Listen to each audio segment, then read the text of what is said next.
Field, and tonight we honor the late, great Roberto Clemente. We do this throughout baseball.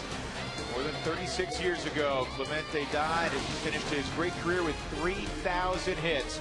The Rockies playing Game 2 against the New York Mets after winning 8-3 last night. The Rockies 14 games above 500, and in the all-important wild card race, they're now a game in front of the San Francisco Giants and a 3-up on the Atlanta Braves, who continue to play good baseball. They're playing a series right now down in South Florida against the Marlins. Welcome, everybody. Good evening. Glad you're along. As always, I'm Drew Goodman. Well, the Rockies snapped a 5-game losing streak last night in convincing fashion, 8-3 over the New York Mets. And consider this: in the previous 5 ball games, all losses, the Rockies had scored a grand total of 11 runs. So it was very good to see them bust out offensively, and they also got a very solid pitching performance from Jorge De La Rosa as they bring in George Frazier. It was much needed, and they needed any kind of win, but to win emphatically, I think, was a really good sign. Well, to me, the whole key was every facet of the game needed to help with this one last night, and they got it. Last night, it started with pitching with De La Rosa, 4 hits in the first inning, 1 hit the rest of the way while he was out on the mound. He dominated what he needed to do. He relied on his defense, threw a whiskey with a great play. And oh, how about Brad Hoppen, right center field, with that grab and a slam off of the wall. Then they came to the plate. What did they do at the plate? Well, Gonzalez got a slider that hung to the middle of the plate. He gave the Rockies the lead, and Todd Helton nailed the nail in the coffin with his big bat last night. Daly came in out of the bullpen. He got the punch out of right on a slider down and away. Houston Street finished things up. His first appearance since August the 24th. With the Rockies not winning a lot of baseball games, important to get him out in a ball game. Everybody, it's always nice when you play a complete ball game and then everybody's high-fiving at the end of it. And everybody involved. The bullpen did their thing. De La Rosa, after a slow start, was very good in the final 5 innings that he worked. It'll be Ubaldo Jimenez on the hill tonight. We'll talk a little bit more about him when we come back to Coors Field. Rockies and Mets getting ready to go.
loose ball club, and the Rockies are certainly that. Carlos Gonzalez making his way through the dugout. Upstairs with George Frazier, I'm Drew Goodman. So it'll be Ubaldo Jimenez against Tim Redding tonight. The Rockies, George, have a chance to have 3 13-game winners in a couple of hours. How about that? Yeah, think about this. A couple of weeks ago, I had Doug look it up, and there was 22 guys with multiple wins in the National League. The Rockies had 4 of those. Now, all of a sudden, you got 3 guys. You're talking about winning 13 games, consistency throughout everything with this club. 14-9 with Marquis. Of course, De La Rosa wins his 13th last night. Ubaldo stands at 12-10 right now with a very good earned run average at 333. So, you know, for me, and it jumped out, and I said something in the pregame show about it too. For me, Ubaldo Jimenez becoming a #1 guy.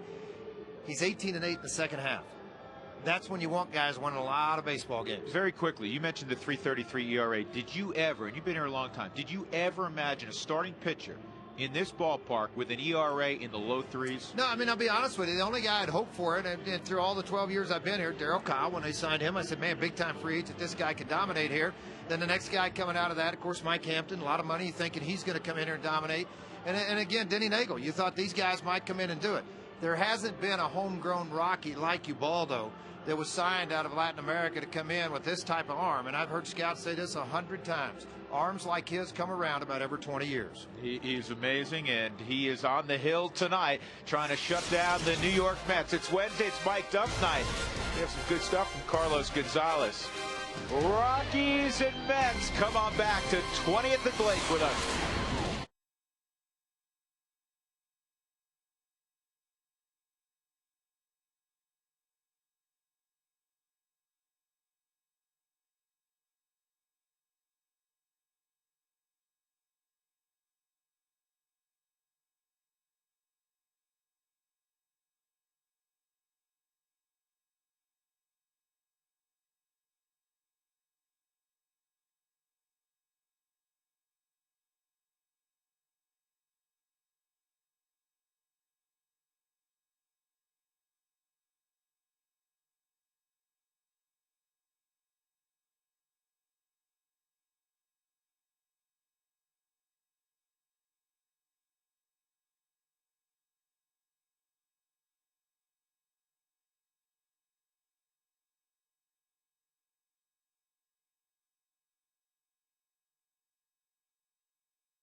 On FSN is brought to you by E470 and Express Toll. The best way to save time and money. By Quest at 2 free gigs of online backup with Quest high-speed internet. By American Family Insurance. To find an American Family Insurance agent near you, visit amfam.com. And by Red Wing Shoes. Visit your local Red Wing shoe store where fit comes first. Nice crowd already gathered for the first pitch tonight. The Rockies and Mets. The Rockies won last night 8-3, but they're just 2-3 against New York this year, having lost 3 of 4 against Jerry Manuel's club about a month ago at Citi Field. Jeff Francoeur in the foreground. Let's take a look at the Mets lineup. Francoeur will be in the 4-hole. Angel Pagan, Luis Castillo. You'll notice Daniel Murphy in the 3-hole. David Wright, this is by design. After coming back from the disabled list yesterday, he's sitting this one out. Corey Sullivan, not your typical 5-hole hitter, but he'll be in there tonight in the 5 spot. Fernando Tatis, the veteran catcher Brian Schneider, 7.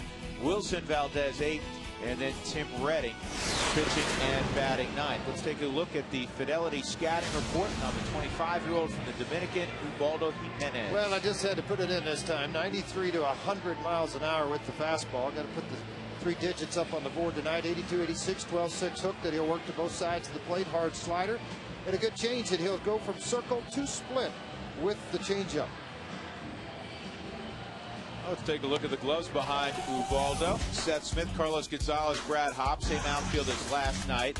Ian Stewart, the new dad, proud papa. He was beaming walking around the clubhouse this afternoon. He's at third, Tulowitzki at short. Clint Barmas at second, Todd Helton at first, and again, Yorvi Torrealba with an 11-game hitting streak. He is behind the plate.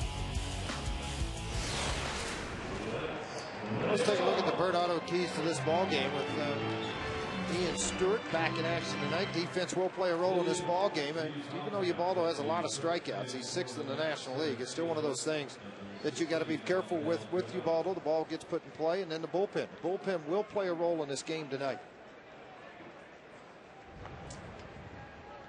Brad Hopp, a gorgeous running catch last night. Here's Angel Pagan. He was 2 for 4 yesterday, and the fastball just cruises over the outside corner at 96. Easy heat. Like playing catch. Ubaldo's one start this year, July 27th against the Mets at Citi Field. This ball's hit well, left center field. Smith will not get there. It's going to be a leadoff double for Pagan. So Angel Pagan, who hit the ball hard last night and has been very impressive getting an opportunity amid all of the injuries in New York. He hit this ball a ton. Yes, he did, on a ball that was up out over the plate away from him at 96 miles an hour, and left this ball in left center field out over the head of Seth Smith up against the wall. Finish the thought on Ubaldo's start in New York. 6 hits given up in the game, 3 runs, a couple of walks, 4 strikeouts, 101 pitches thrown. And now the slap hitter Luis Castillo steps in, and he takes high ball 1. Castillo may be the only guy that I can recall, George, facing Ubaldo Jimenez, or for that matter any guy who throws 95 plus, and he's not in the back of the box. He's in the middle of the box. Oh, that's kind of where he's comfortable. Remember, there's a player that was pretty good named Tony Gwynn. Had that same type of stance regardless who was pitching. Well, maybe that's the reason why. Ubaldo, and safe at first. He had to wait for Barmas to get over. That tells you something about what Jerry Manuel may think of Ubaldo going very early. Another bunt base hit in the infield with Barmas getting over late. They're trying to get people into scoring position, forcing the situation. Ubaldo with 23 infield hits now, tied for the lead. Barmas rushed over, but not in time.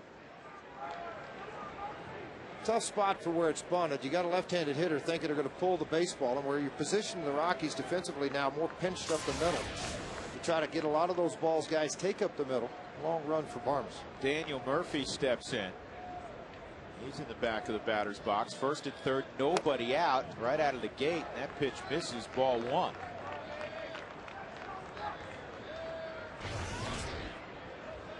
It seems every night, no matter who is on the hill, the Rockies have dealt with first inning traffic, and very frequently have given up a first inning run or 2. Not a bad idea. 15 stolen bases for Castillo. He's been thrown out 6 times. Now, bad news from Philadelphia. They're in the 6th inning, and the Giants shutting out the Phils 4-0. Recently acquired Brad Penny making his first start in a Giant uniform. Obviously, he is pitching well. He's out pitching J.A. Happ in that ball game. Well, the Giants just put 3 on the board in the 6th. There was a 1-0 ball game through 5.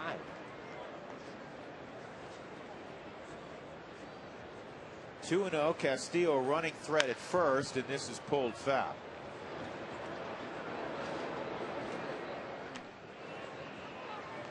Then he's given up just 3 hits in that ball game. 1 walk and a strikeout to go with those 3 hits. Ubaldo 5-1 in the month of August. That's at the top of the National League, along with a guy named Carpenter at St. Louis, who is 5-0. The earned run average in the National League for the month of August. Ubaldo third at 1.77.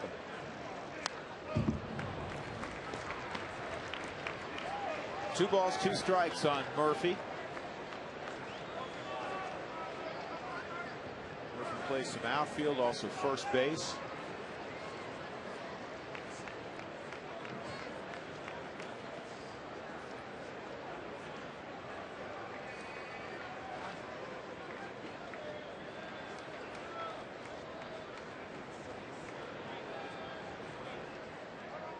Murphy earlier this year, actually just a few weeks ago, had a 10-game hitting streak.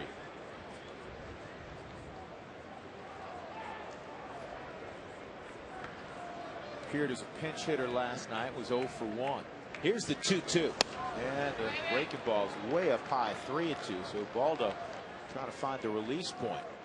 Well, the dominance, and this is unusual what you're seeing with Ubaldo here in the first inning. He's given up 14 runs in the first inning, and this being his 28th start of the season, and an earned run average of 2.47 since the break. The opposition hitting just a $198 against Ubaldo. And last night, De La Rosa broke the single record in a season for strikeouts at Coors Field, where he now has 96. And a lot of people ask me today, well, what about Ubaldo? Where's he at? He has 70 strikeouts at Coors Field. And this ball is lined to left. Smith coming on. And the throw to the plate as the runner tags in time. Nope, not quite. Good base running by Pagan. And it's a sac fly for Daniel Murphy. 1 out as Castillo stays at first base. Well, not anything so the you Mets could do scored better. with a sac fly last night in the first inning. Not anything you could do different if you're Seth Smith. Charged the ball well, positioned the feet, and the throw was right on the line. A power runner in Pagan. I mean, he just got there and outran the baseball to the plate. So for the 9th time in the last 10 ball games, think about that. 9 times in the last 10 days, the Rockies have watched the opponent score first. 9 out of 10. So what's the record for the Rockies? I know they'd lost 5. Did he leave early? No. Home plate's were umpire's responsibility. Andy Fletcher, because of the third base umpire, Tim McClellan's got to go out and make sure and watch the catch in left field. Watch the ball come into the glove. Nope, didn't leave early. Jeff Francoeur, he had the sac fly in the first inning last night. That comes up and in on Francoeur. I remember talking to Jeff earlier this year after facing Ubaldo, and he said, man, it is an uncomfortable at bat.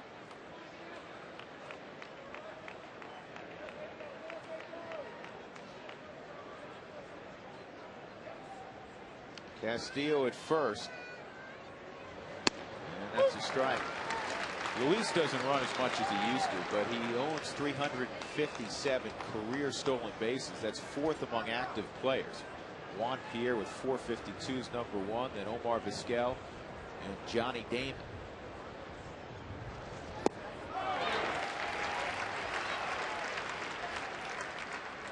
Yeah, last night the Rockies gave up 2 in the first, and De La Rosa after that settled in. That's got 1 more run the rest of the way.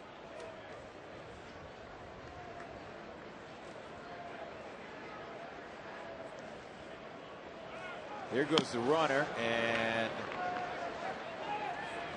it was strange. The ball came popping out of there late. Well, he swung and missed on the hard slider, so he goes back to it with a lot more bite and dip to it, and it just hit right off of the home plate area. Look at the dirt come up around the plate. Torrey Alba's reaction. Very defensive swing by Francoeur. Likes the ball away, and he likes the ball up out over the plate.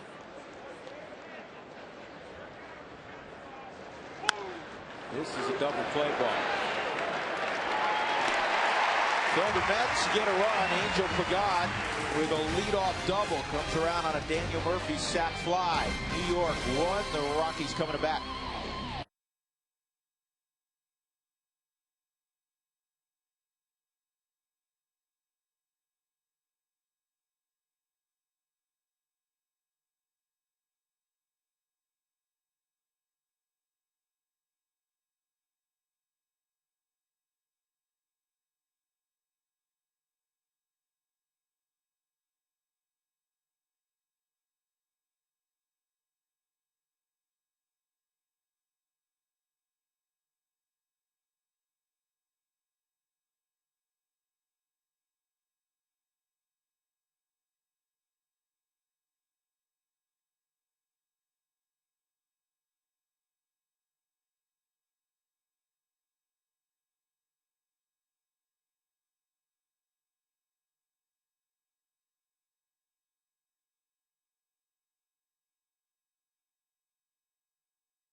Rockies trail as they have in 9 of their last 10 games at the outset.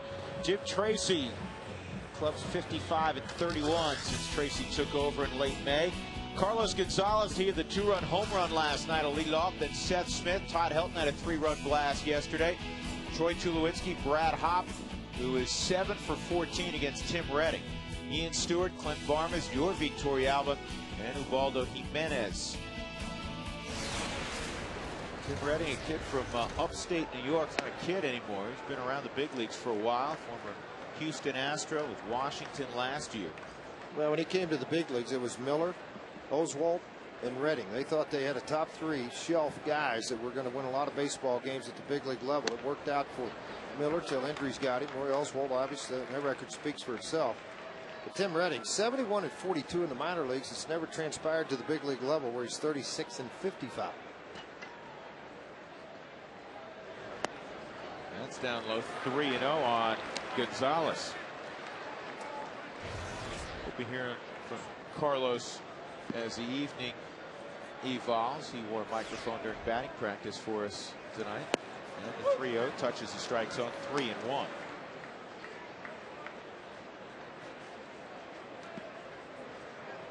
Redding with a career record of 36-55.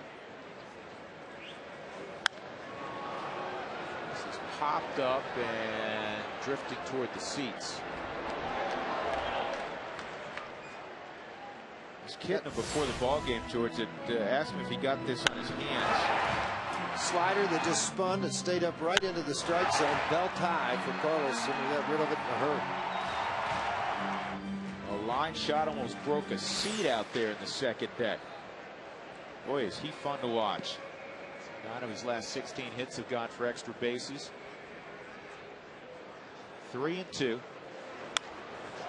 He has a slugging percentage of .719 since the All-Star break. That is #1 in baseball. He's ahead of Matt Holliday, who is pulling the cover off the ball in his new St. Louis uniform. Home run for Holliday last night. And he gets underneath this one. Pop fly to center field. Pagan waiting. Well, let's take a look at the Fidelity scouting report on Mr. Redding as he makes the start here at Coors Field. Fastball 88-91, heel 4-seam, 2-seam fastball. The 2-seam more sink to it, a little less velocity. Curveball 78-83, more of a show me type pitch. 81-84 with the slider. 78-81, kind of a circle change that he'll throw at hitters. Typically when he's way ahead, and most of the time to the left-handers. Here's Seth Smith. And he takes a strike at 91. Smith last night had 3 hits, 2 singles, a double, a walk in 5 at bats, scored 3 runs.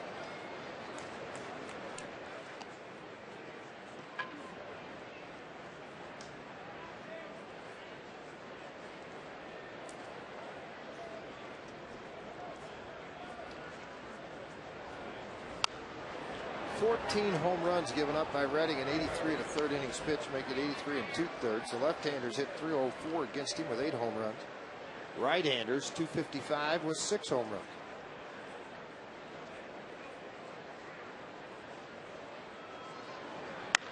And this ball's hit a ton to center field. Pagan going back, and it is out of here. Seth Smith has tied it up with his 12th home run of the year.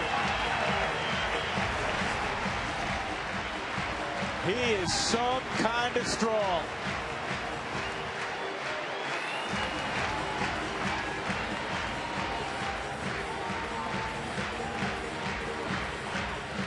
We give a little, then take it right back. The Rockies have done that. They did it last night against the Mets. They're starting things off that way with Seth Smith's 12th home run. Dead center field. Just watch the eye contact and where he sees this pitch and where it's thrown. Hands in tight to the body. Very good extension.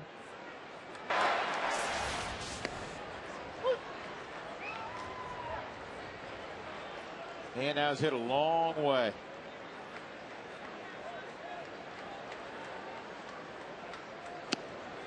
That ball cuts inside on Helton, 1-2. Todd has hit a home run in back-to-back ball games for the first time this year. Over in San Francisco on Sunday, 3-run jack last night. And this is right back to Redding. Helton reaching out, trying to protect the outside corner. 2 outs. Take a look at the Mets defensively tonight. Corey Sullivan is in left field. Angel Pagan in center. Jeff Francoeur is in right field.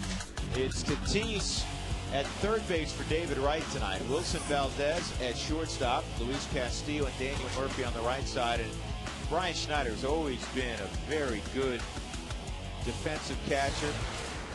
He's battled some back issues this year. He's behind the plate. Well, you wondered the wear and tear that he went through in Montreal. Then when he first went to Washington, catching between 140, 150 ball games a year. Can really catch and throw. Had it just one time. 1-0 on Tulowitzki, who's 3 for 9 in his career matchups with Redding, including a couple of home runs. And that ball's down the third base line. So the Rockies not done yet here in the bottom half of the first. Tulowitzki will cruise into second with the double. And for Troy, that's his 24th double of the year. Yeah, to go along with the triples, the home runs, having quite a year with the extra base hits. For Troy Tulowitzki, he got a ball to the middle half, jerked it down the line. I want to go back to show the fans at home on a home run that Seth Smith hit. The new deal that we have working in the truck right now, you can see the contact made there, but watch when we bring his eyes into this to see exactly where the baseball was, what he was doing with contact. That is really cool.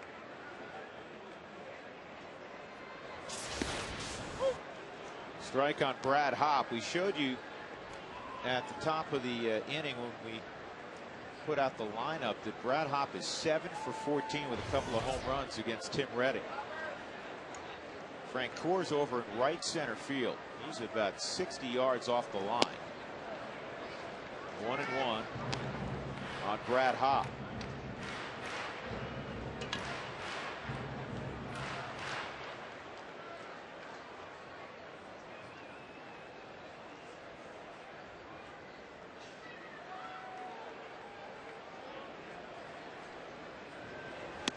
Two and one. Fans, feed your Rockies fever at Taco Bell. If the Rockies score 7 or more runs during any game, as they did last night, go to participating Colorado Taco Bell locations the next day between 4 and 6. Pick off 4 tacos for $1. I hope you did it this afternoon. 2-1 ground ball to Castillo. And he throws out Hopp in the inning. The Rockies get the equalizer on Seth Smith's 12th home run of the year. He hit it to dead center field. 1-1 ball game as we go to the second.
When he hits at the top of the lineup, he's not your ordinary leadoff hitter. Neither is Carlos Gonzalez. as Corey Sullivan takes a strike. In that the Rockies at the top of their order, George, have guys that have middle of the order power. Well, there's no question about it. And one other thing I'll kick out there, you're talking about the top of the order and the power and all that. Look down at the bottom side of the Rockies lineup tonight, and you look at Clint Barmas with 21 home runs. You look at Ian Stewart with 19 home runs. Brad Hopp, 19. I mean, that's the amazing part of me, is that, you know, you're looking at 6 and 7, and they're sitting there having, you know, combined 40 home runs between them and 127 RBIs. Put that with the top of what you got going on. And you know where I look at, and I put it with other teams. I look at other teams 7 and 8. I look at other teams 1, 2, 3 to see what matches up.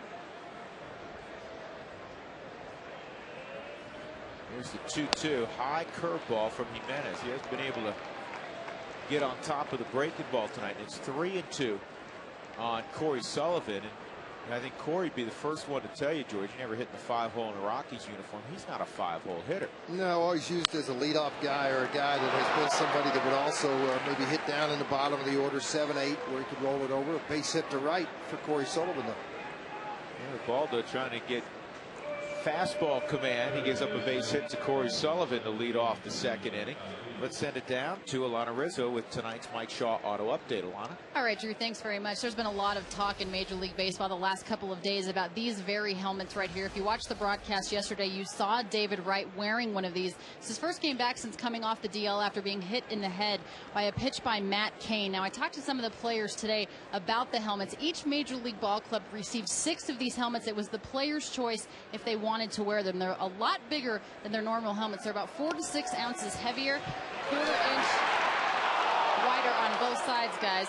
And a lot of them don't want to wear them. In fact, all 6 that were given to the team are still kind of sitting in the clubhouse manager's office. I talked to them about it. He said, you know, it's very awkward. And yesterday when David Wright was wearing it, he had a hard time keeping it on his head. When I talked to him earlier today, he said it was really awkward. It's kind of, you know, they do need to make some adjustments about this. And he's not in the lineup tonight, but he said the next time I play, if I make it on base, I have to switch the helmet out because it's a very difficult time running with it. And George, I wanted to ask you, at what point does, you know, players' safety get in the way of them being able to play, and is it worth it, guys? Well, I think, Lana, you bring up a good point, but in a situation like David Wright, where he's been hit and had a concussion, I think it's imperative he wears it at the plate. Now, if we want to switch to more of a traditional helmet of what you see Corey wearing, and that is a thin ear pad, not a thick ear pad, and not quite as big a helmet going around.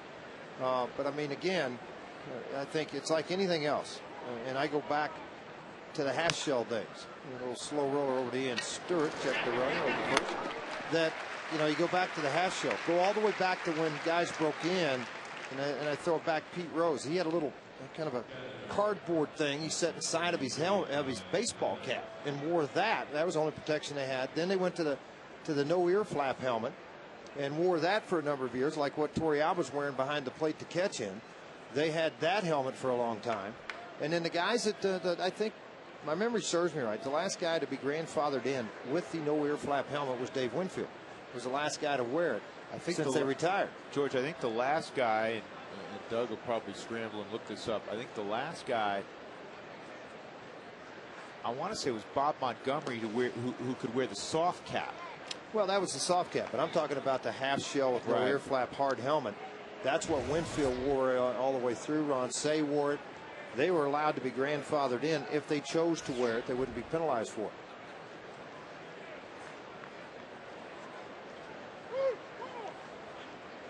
Well, you know, the heck with cosmetics when it comes to safety.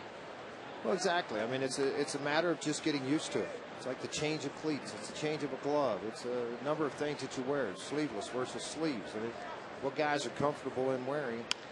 David Wright will get used to it. Ground ball to second, and Schneider's retired. 2 outs. Sullivan moves to third, and that'll bring up Wilson Valdez. If your windshield has an injury to it, call Elite Safelite Auto Glass at 303-287-5000 or visit safelight.com. You know your windshield could be injured, George, did you? Only at your house. You guys got a lot of stuff going around.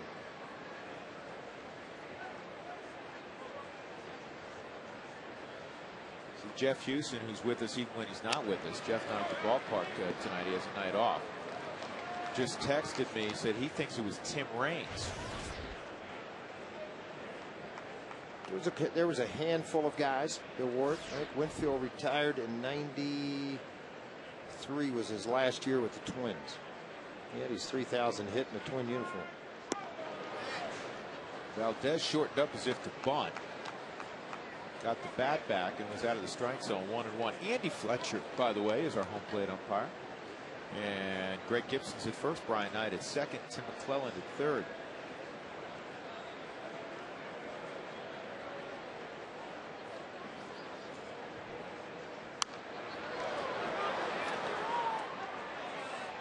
George, you were a reliever, as we all know. So when you came out there, I mean, hopefully you had your good stuff from the get-go, but there were times a lot of times you worked multiple innings. How often is it for a starter where, you know what, they can't find the release point early in the game, all of a sudden they find it and they get very good? That's why it's very important that they work on the 8 pitches in between innings. Because there's no hitters, there's nothing going on, and you can throw 4 curveballs in a row if you want to. If you had trouble, and Ubaldo's shown that the first inning and 2/3, the command of the breaking ball. And that's why it's so valuable to throw those 8 pitches as much game ready as you can. Yeah, that's a hanging breaking ball there on a curve ball up. He has not thrown it's all about release point. A good curveball yet in this game. He hasn't really snapped one off. It's been high in the strike zone. But the beautiful thing about Jimenez, and that's where the fact that he has such a large arsenal comes into play. I mean, he could get rid of a pitch or two and still have plenty to get you out with. I think that's the one thing that'll help him grow farther along. Like when he does settle, couldn't quite hold it. When he does settle in to which breaking ball is working best that day coming out of the bullpen versus trying to force it into a ball game. And you may find it as you get farther along into the game, and all of a sudden, the 3rd or 4th inning, you go, wait a minute. It was all sliders. Now all of a sudden he got that nasty hook working too.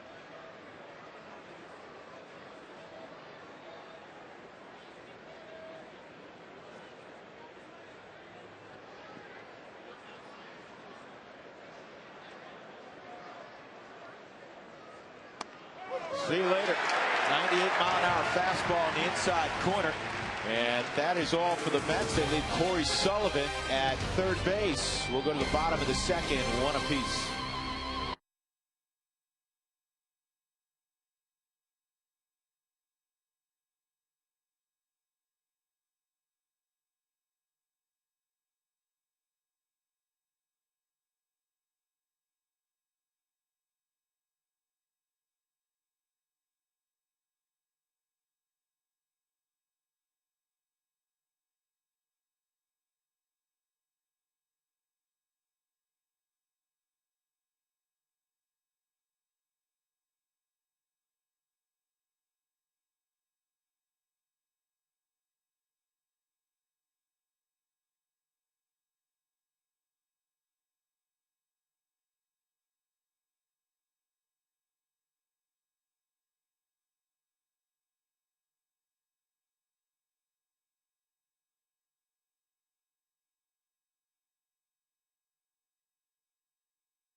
Yeah. Not today. Not today. I don't pass that line. Okay. Let me tell you something. New guy. I know you just got called up from Double A. Right, Double A. What's your problem? This is your second day. No pressure. No pressure. I'm not scared today. You need to breathe. How are you gonna breathe? Through my eyes. You get to learn a little bit more about Carlos Gonzalez's personality. Well, whenever you're having success at the big league level, I mean, then you can kind of let that come out. If you let it come out too early and People will take it as arrogance. People won't accept you as much on your ball club. You prove on the field first, then be accepted after that. Here's Ian Stewart, and he's behind quickly. 2 strikes. What a huge day yesterday for Ian and Susan, as they welcomed in Elsie Gray Stewart yesterday late in the afternoon. First child. Congratulations to the Stewarts.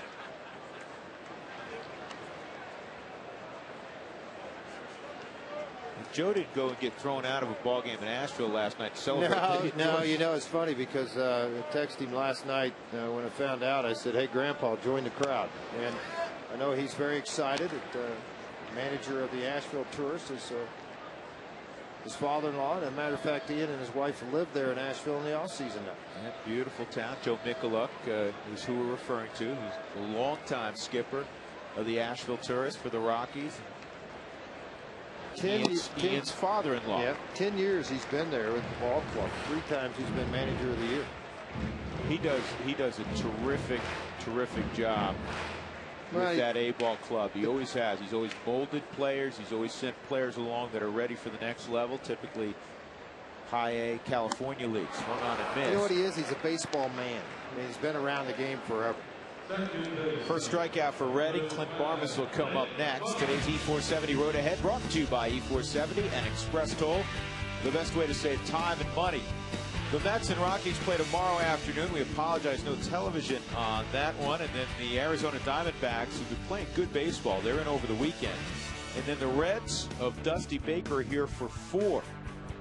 So the Rockies 1-0 on this most important 10-game homestand. And then they'll head to the left coast and begin a series with the San Diego Padres the following Friday. Barnes takes a strike, 1-1. The Reds are playing better. I know it's the Pirates, George, but they swept 4 from Pittsburgh. I'll tell you a team that's starting to play a little bit better baseball. We mentioned Arizona, but San Diego, for whatever reason, they shut out Washington tonight 7-0. They're scoring runs and they're getting the pitching.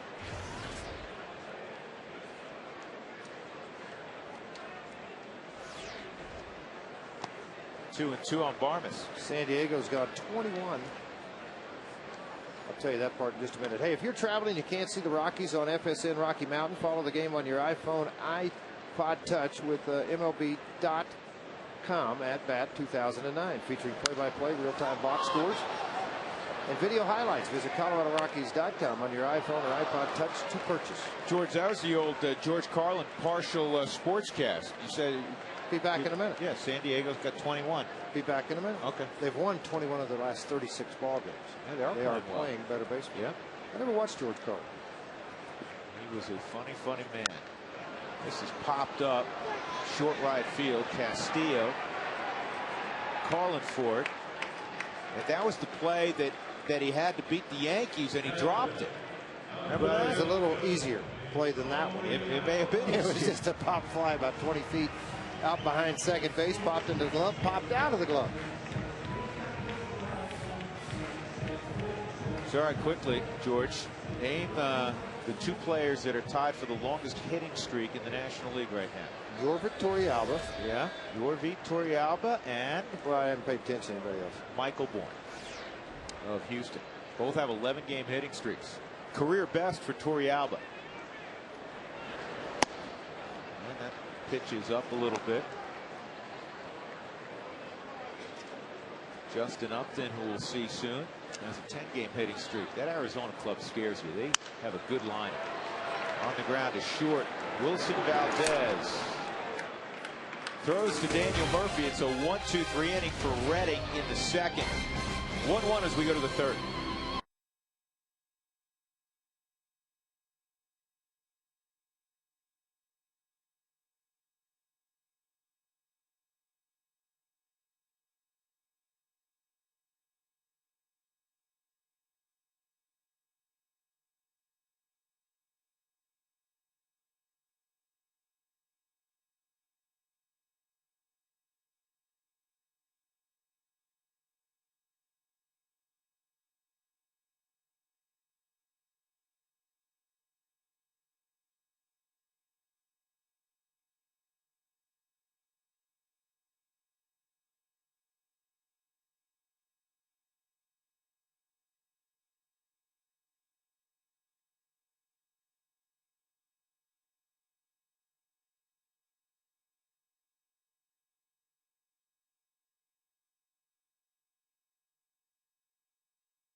really good examples to think about when I'm playing, to execute.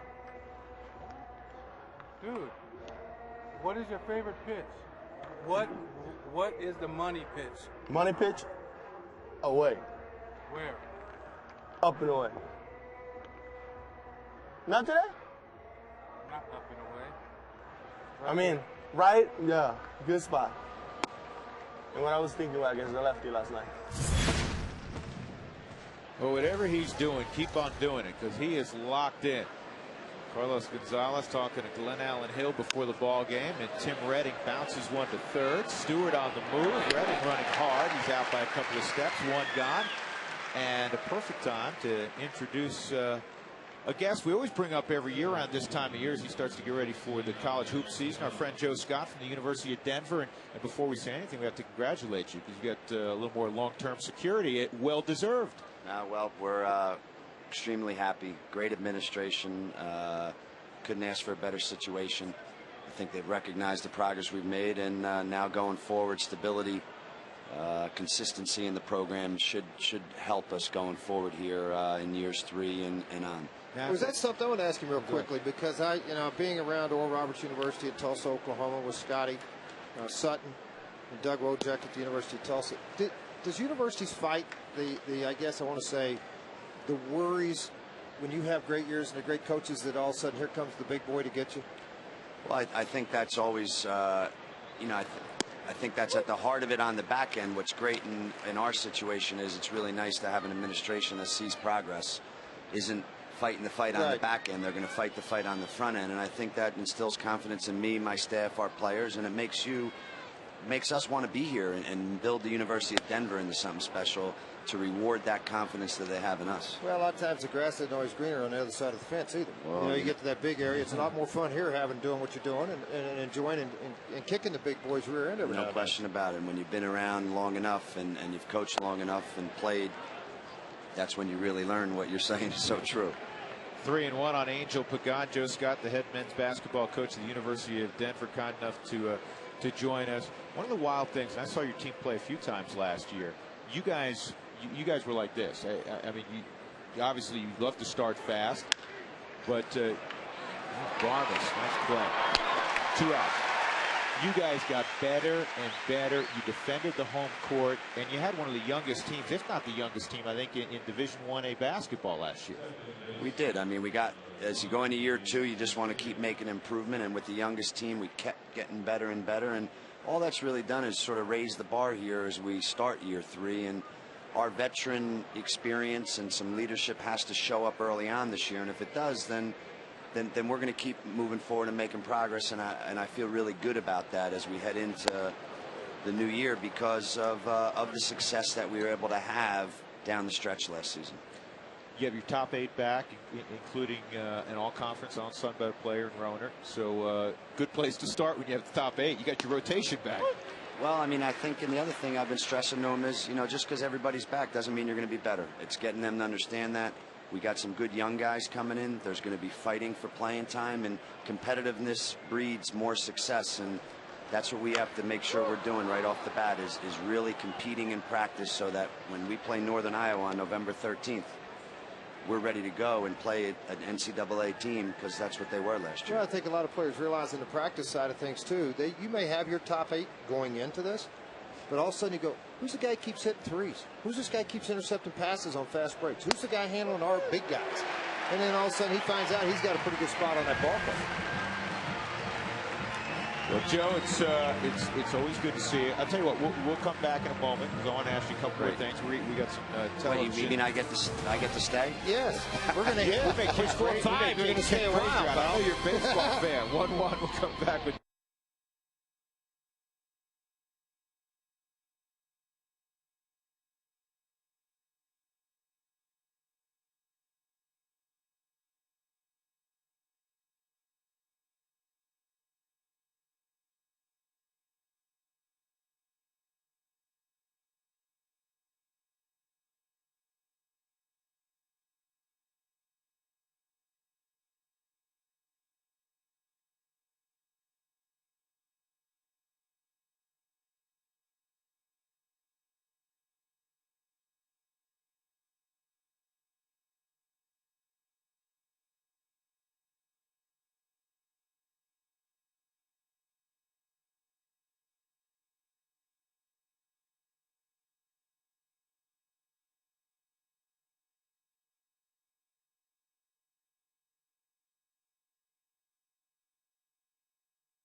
third inning. Drew Goodman, George Frazier, and Alana Rizzo, joined by Joe Scott, the head men's basketball coach at the University of Denver. Ubaldo Jimenez at the plate takes strike one.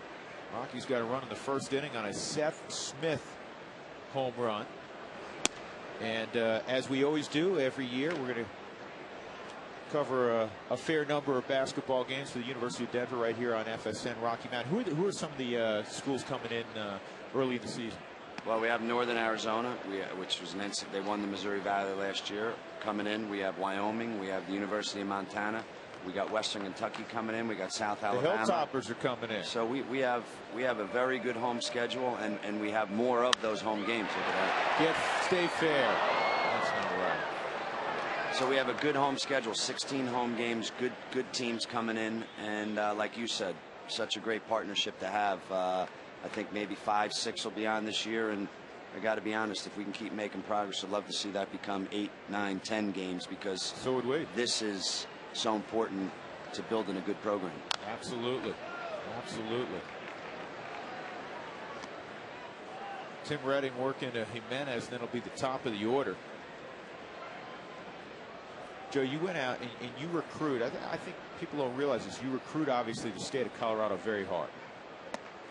But you also, I mean, you were just telling me during the commercial break, you have a kid coming in from Florida. You have a kid coming in from California. You've hit Texas. I mean, that's recruiting the country. Well, I mean, we sort of have our spots. I mean, like you said, Colorado is our spot. Northern California is our spot for some reason. Texas, Dallas is for some reason. University of Denver, they know it. And then Minnesota. It's a good basketball state, and there's a connection. So we really, if over the next couple of years we can keep going in that direction and be able to say those are our 4 spots, it really helps, you know, to know you're going to get those guys. Yeah, and the basketball hotbeds. I mean, you go into the Dallas area, there's a lot of great players that come out of the Dallas. Of course, Northern California, they play a lot of basketball there. Florida, same thing. That you know, I traveled with one of my sons that played college basketball, you know, going through all the summer circuit of the Vegas shootout, going out to the Pyramid in Long Beach, going to Long Beach shootout and all that. Some of the players you see, it's phenomenal. And how many of them fall through the cracks because their envision is, I want to play at UCLA or Kansas or Kentucky, but they can come to Denver and have great careers and even have a chance to go to the next league and play also. But it's an opportunity, they just fall through, and you're sitting down there with the net going, boy, am I glad those other guys didn't get you because you're a star. Yeah, that's a great point. Well, the other sad part of it is the recruiting window's so short that you got to look at tapes a lot of times. And when you go in, you go, man, this guy's pretty good. He just threw down 30. Who's recruiting him? And you go talk to the coach, and the coach says, oh, just 1 or 2 guys, you know. And you go, and you get in on a guy and you get him. Well, that's the trick. I mean, that's why when we talk Northern California, Dallas, Minnesota, Colorado, if you can narrow your focus, then you know who those guys are that you're talking about in advance. Then you show them our university with our academic, the strength of our academics, with our great facilities in that campus. I mean, we really do have an advantage, but you have to know where that's going to be an advantage. Well, you know what? When you're talking about advantage like that, I mean, I went to Oklahoma, so I had Oklahoma football and all that kind of stuff. Ball shot right. Oh, stand up. How about that? You know what? To come to Denver, to the university, and you talked about academics, your campus is beautiful.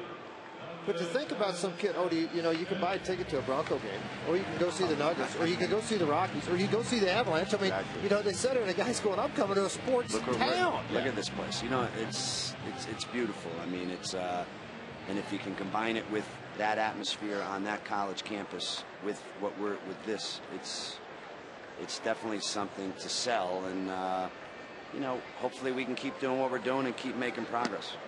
Breaking ball, a strike to Seth Smith, who hit a monster home run his first time up to tie this baseball game as the Mets got a run off Ubaldo Jimenez in the first. Joe, that's what you used to hit him? Come on, tell the truth.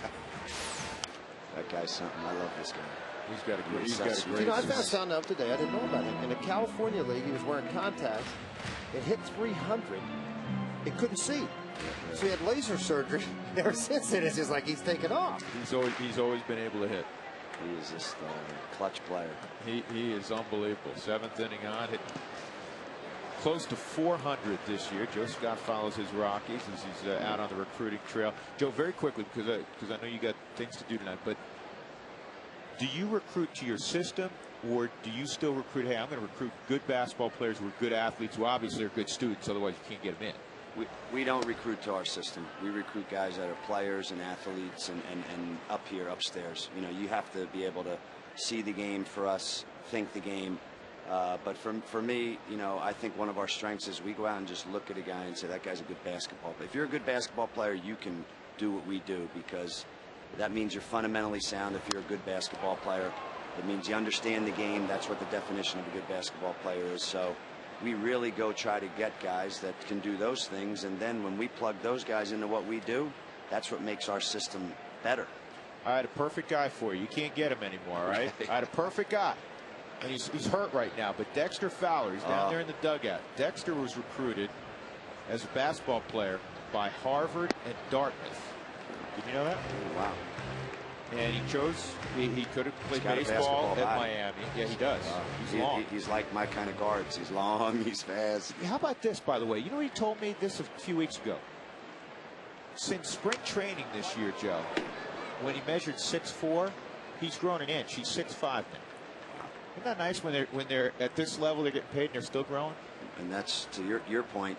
Those are the guys you're looking for. You get them when they're 6'3". They didn't know what to do with them. 3 years later, they're 6'5". It's like, or David Robinson, 7'2". There's so many. Well, that's called pure luck. Yeah. But that's what you're looking for. And if you get guys that want to be good and care about school and want to keep getting better, those guys are all over the country. You know, and like you said, they slip through the cracks. But we feel we have some of those guys. I mean, obviously, we're making progress because our players are good players and they keep getting better. I mean, you only get better because your players are getting better and they make you win games. And hopefully our guys will keep doing that, and then it'll become really exciting around here in the wintertime. Because let me tell you, this is really exciting to watch. September, this is the best. We're so happy right now to be able to watch baseball every night, and I hope we can make it be that way come February and March with our basketball program. I'll tell you what, that would be awesome, because right now for the Rockies, this is another special September. I need to talk to Scotty and get these guys in a home and home so I can sit behind his bench in Tulsa and get yelled at by all the people in Tulsa. Almost did it with Tulsa this year. Did you really? Me and Doug and I are we were contemplating it, so it's definitely something that could happen in the next couple of years. See, Frazier want to sit on your bench, and he said, "Give me one play, coach. Let me just draw up one play, one inbounds play." It's a line drive, base hit. Smith will shut it down at second for Todd Helton. Well, there's a funny story about sitting behind the bench, because I did it at one of my son's high school games very quickly and got to coach a technical, and he goes, "It's not me yelling this. Is it that?" I started laughing. You got that when you that's right. John in the dugout. There you go. 2 men on with 2 outs for Tulowitzki, who doubled down the left field line his first time up.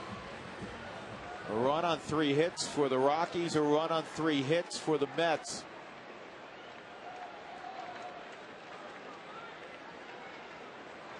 Tulowitzki 4 for 10 lifetime against Tim Reddick.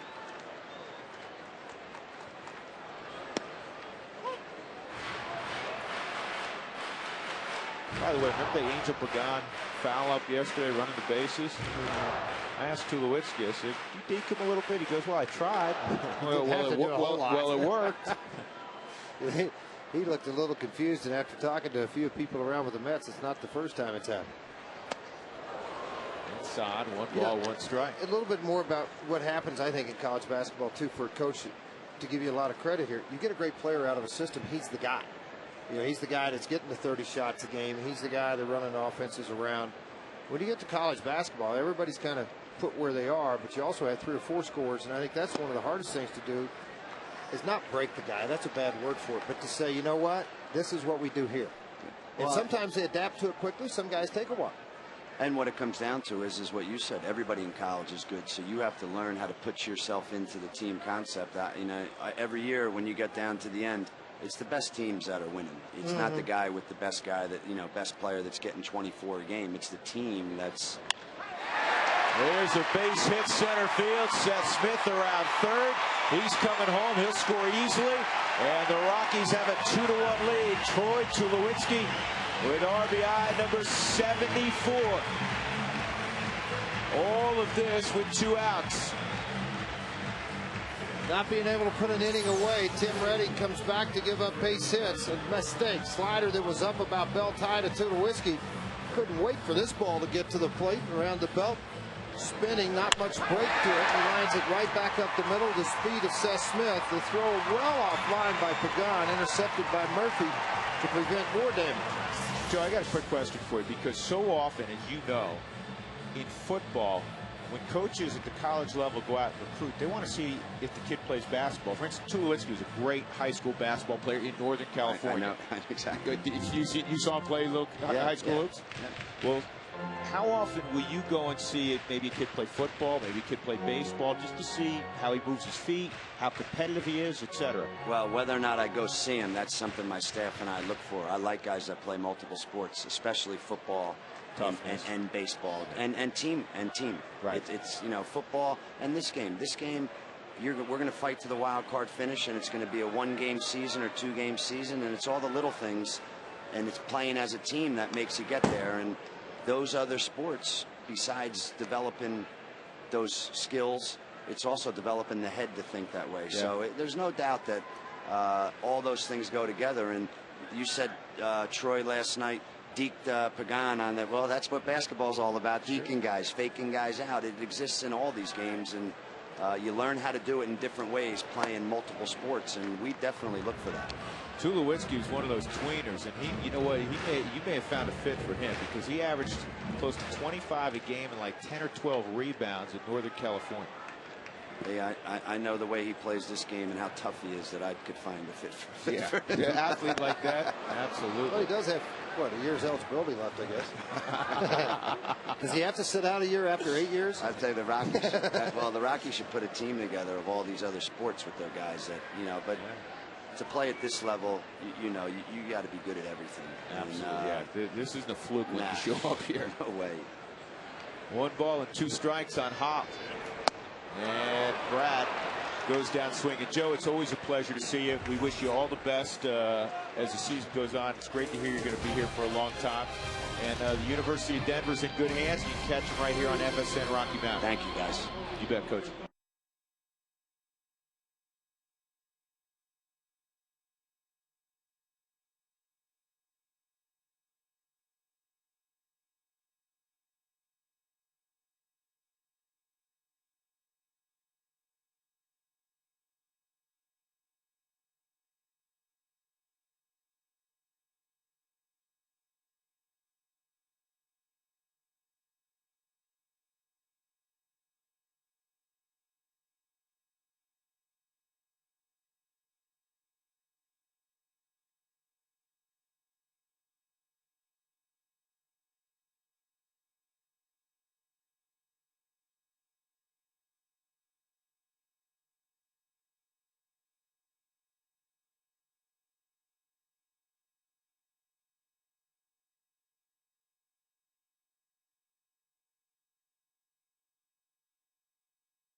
After he got the hit and I hit a home run, I was like, that's all we have to do. Don't swing at back pitches. Wait for your pitch. Next at bat, strike out. We bust strike out. Are you kidding me? That, too, is part of the game. Carlos Gonzalez, during batting practice, wearing a microphone. Daniel Murphy takes a breaking ball for a strike. Ubaldo Jimenez trying to find a rhythm. He had a 1-2-3 third. He's actually retired 6 in a row. Perhaps he is finding that rhythm. The Rockies lead it 2-1, and he changed the eye level on that fastball. Popped him up. Seth Smith makes the catch, 1 out, and that'll bring up Jeff Francoeur. Here's the Duck with our trivia question. The Rockies have 4 starting pitchers with at least 10 wins. When was the last time a National League team had 5 starters with 10 wins? And the Rockies, George, have a chance at this because Jason Hamill's got 9 wins. And you know, Aaron Cook, this ball is hit a long way to left. A hanging curveball, and Francoeur has tied it up. Well, the guy slowed it down to the bat speed. Remember his last at bat when he came up, he hit the weak ground ball to second base. This time it was a hanger that just stayed up into the strike zone. It did not ever get to the bottom. Well, what a year this kid's had with the, really, since he came over to the New York Mets.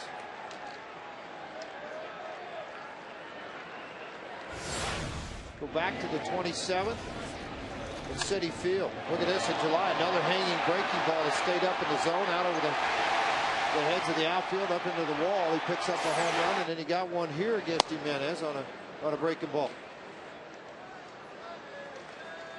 So Francoeur makes it 2-2 with 1 out in the 4th. Corey Sullivan, who singled sharply his first time up, is ahead to count 2-0. Let's look at the pitch one more time as Jimenez comes over the top of this thing. Look at where it ends up. I mean, that is belt high. Same type of pitch up in the same part of the location of the strike zone. And to me, George, just looking at how he stayed back, it looked to me like he was sitting off speed. He was sitting on a breaking ball. Well, I think he was because of the count and what he did to him in the previous at bat. By the way, Brad Penny, 8 innings, 5 hits, a walk, and a couple of strikeouts in that ball game in Philadelphia. They lead it 4-0. Going to the 9th inning, Jeremy Affeld's on to pitch. So a walk of Sullivan. And with 1 out and a man at first, Fernando Tatis will come up. Well, there are only 6 days left for the Rocky Mountain Raffle. 4th early prize drawing. Entry deadline is Monday, September 7th. Go to RockyMountainHomeRaffle.com and sign up for your chance to win $10,000.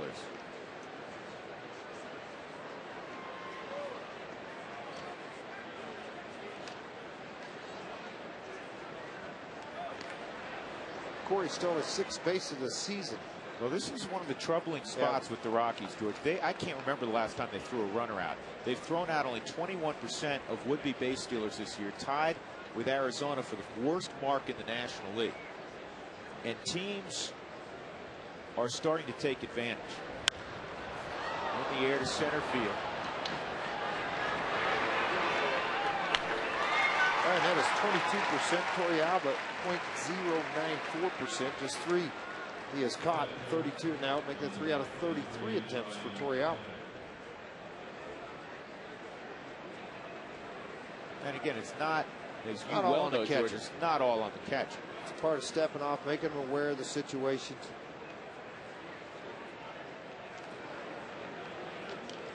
Get the runner to dive back a few times into the bag. Try to freeze the runner. Pitch out a little bit more. The Rockies don't do a lot of pitch outs because of the staff and the ability to throw strikes. You would think maybe they might do a little bit more of that, but it's something that Jim Tracy doesn't like to do a lot of. He doesn't like to put his pitcher in a one-hole count a lot. He'd rather go ahead and try to get the out. Here's my thing with pitch outs, George.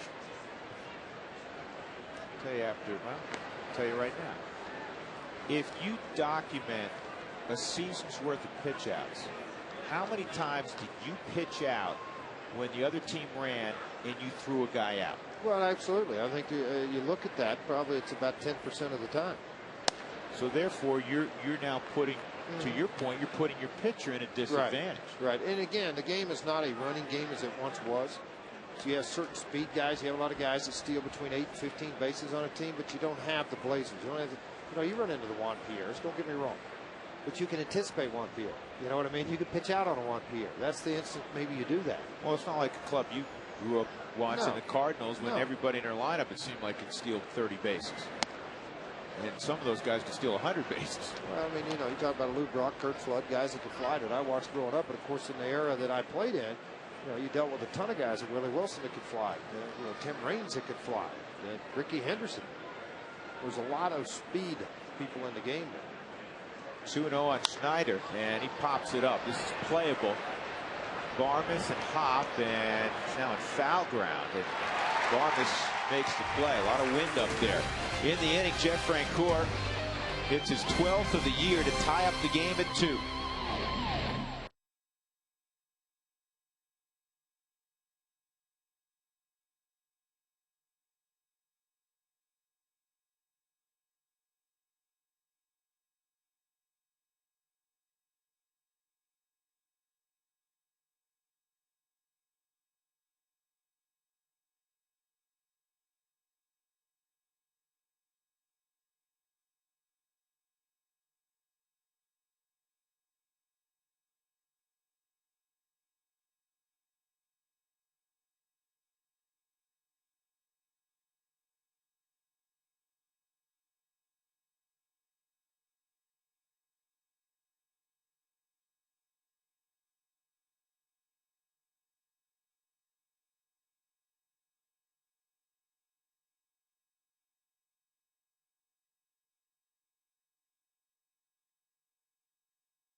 baseball game at 2 as we go to the bottom of the 4th inning. Drew Goodman, George Frazier, and Alana Rizzo.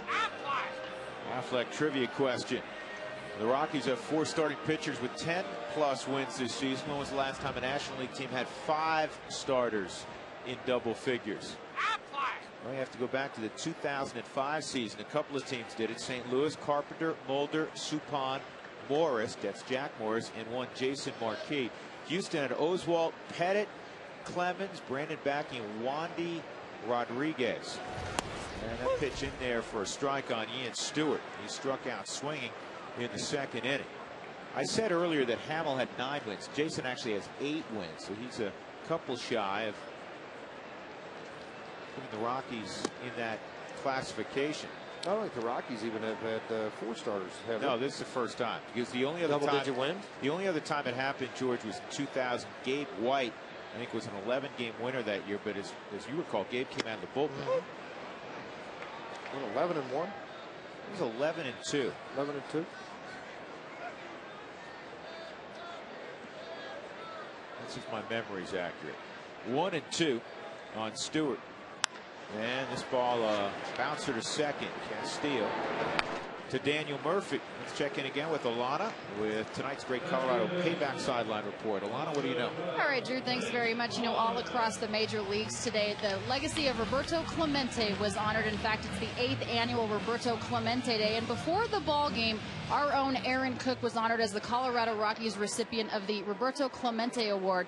The award is given to the one person on the club where the club feels that they give more service above self, and Aaron Cook is the Rockies recipient for that. He's also the Rockies nominee for the Branch Rickey Award, which is also service above self, and he and his wife are very involved in the Colorado community with Tickets for Veterans program. And you also remember that Aaron was a big part in funding the new baseball field in Windsor, Colorado, the field that was devastated by that tornado back in May of 2008. Now, every single club has a nominee, of course, and then the winner, the overall winner of the Roberto Clemente Award, will be announced this year at the World Series. But our very own Aaron Cook being honored today. Roberto Clemente, obviously a legend in Pittsburgh and all around Major League Baseball for how selfless he was in giving back to the community, guys.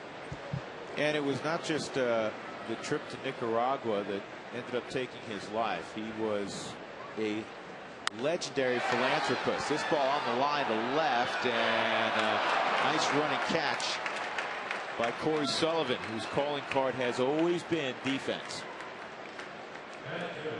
So Corey taking a hit away from his buddy Clint Barmas. Well, he has the arm and ability to play all 3 outfield positions with the speed. Yorvi Torrealba come up. Let's take a look at our Excel Energy fun fact. Roberto Clemente became the only player to date to hit a walk-off inside the park grand slam in Major League Baseball history on July 25th, 1956. He connected off Jim Brosnan in a Pirates 9-8 victory at Forbes Field. And Torrealba hits it in the air to right. An easy play for Frank Court. So the Rockies go quietly in the 4th. We are tied at 2.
En la casa? Hospital. Still? One more night. Tomorrow we'll go home. Tomorrow they go home. I won't be there. Tonight you going to the hospital? Yeah, one more night. Why? Why you go to the hospital? Having a baby? Not a big deal. I know, but there we get some free food. We get to just hang out. They take care of her. We just sit and watch and learn. Then panic sets in when all of a sudden you're driving home. You say, wait, the nurses aren't here. The doctor's not coming by in a couple hours. It's great when you call the doctor. It's got a runny nose and a fever. What'd you do? Yeah. I took the, well, okay. They're not. Just take care of them. They'll be just fine. And then by the time the third but what's great about it, I'm going to say this. All right, big deal. The greatest thing about it, there's something that they give the mothers that they never painted. They're the ones that, calm down, everybody. I got it handled. I mean, it's just amazing. There's a strike on Wilson Valdez. Yeah, you're right. A switch that goes on. Here's the 1-1 to Valdez and a slider for a strike. George, earlier we were talking about the helmets and the fact that last night David Wright, he's going to continue, from what we understand, to wear that helmet that we chatted about last night that Alana showed you earlier. It's got extra protection. It's a new model from Rawlings. Everybody in minor league baseball must wear it next year. And we're wondering, who was the last guy to just wear the, I call it the catcher's helmet, no ear flaps. And our buddy Jeff Houston was absolutely right. Tim Raines was Raines, the last guy in 2002, last one to wear. Was that when he came back out of retirement? I bet that's when that was. Because remember, he left for a while and then he came back for the year with Montreal. So he had the no flaps. It is a final now. The Giants have climbed within a half game of the Rockies in the wild card race. They shut out Philadelphia 4-0. So Brad Penny paying instant dividends for the San Francisco Giants. Well, he's a guy that, cheap price. You got to pick up his salary from when they picked him up on Monday to the end of the year. The Boston Red Sox are paying the majority of it. You're just paying him prorated on the major league minimum. Won a lot of games. If he's healthy, he's got a chance to help their ball club. I'll tell you what, to put up a 0 in Philadelphia, that ballpark against that lineup, that takes some doing. Well, and again, let's look at it from this standpoint. Threw 102 pitches, and out of those 102 pitches, now think about this. It is the first time Brad Penny has gone 8 innings in 59 starts. He went 8 innings? I didn't realize that. 8 innings, 5 hits, a walk, and 2 strikeouts in the ballgame. Because even in his heyday in L.A., George, he was really a 6-inning pitcher. Well, because of the high pitch counts, always seemed to get him every time. I mean, it happened constant. 2 outs, nobody on. Angel Pagan will come up. He doubled and scored in the first inning. Jimenez has the fastball in the upper 90s tonight. He always brings that. He does not have the great command. He's thrown 64 pitches, 37 in the zone, 27 out of the zone. And even though this Mets lineup is not the most potent lineup in the National League, especially with all the injuries, they've been able to score a couple of runs. Jeff Francoeur with a home run, and the aforementioned double by Pagan. Infield hit by Castillo, and then a sac fly from Daniel Murphy in the first as you look at Francoeur. Well, register online now at ColoradoRockies.com for your chance to purchase tickets for the Rockies postseason ball games. Only fans who have registered and have been selected to participate will have the opportunity to purchase tickets. So register for the National League Division Series by September the 15th. So don't wait. Get it done. Nice play by Todd Helton. Good coverage at the bag by Jimenez. 2-2. We go to the bottom of the 5th inning.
Snows, September 2nd, 1993, 47,699 at Mile High Stadium for the Rockies' 62nd home game of the team's inaugural season, pushing the attendance to 3.6 million, a new National League single-season attendance mark.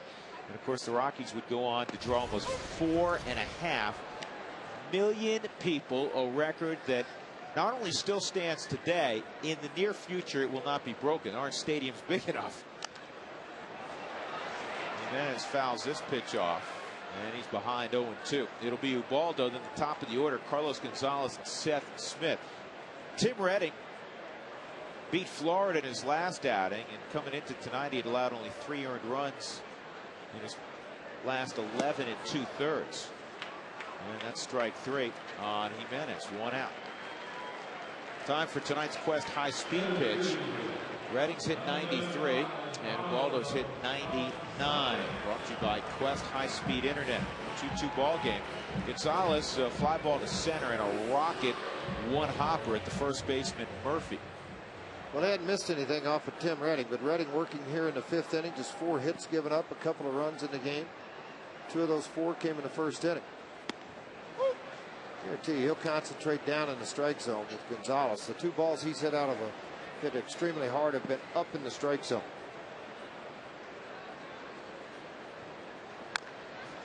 And he's in a ditch, 0-2. When Carlos starts, the Rockies are 36-10. Ponder that for a moment. 46 starts, and at the end of the night, they're shaking hands 36 of those starts.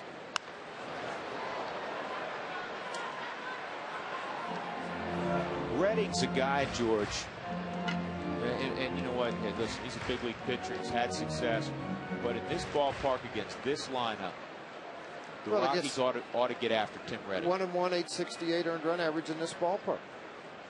That's what he had coming in. I understand it's not the same ball, the same lineup he's been facing, but a majority of it is from a year ago when he came in here. 11 starts. This is 12th for the Mets this year. Down to AAA, made a couple of starts down there.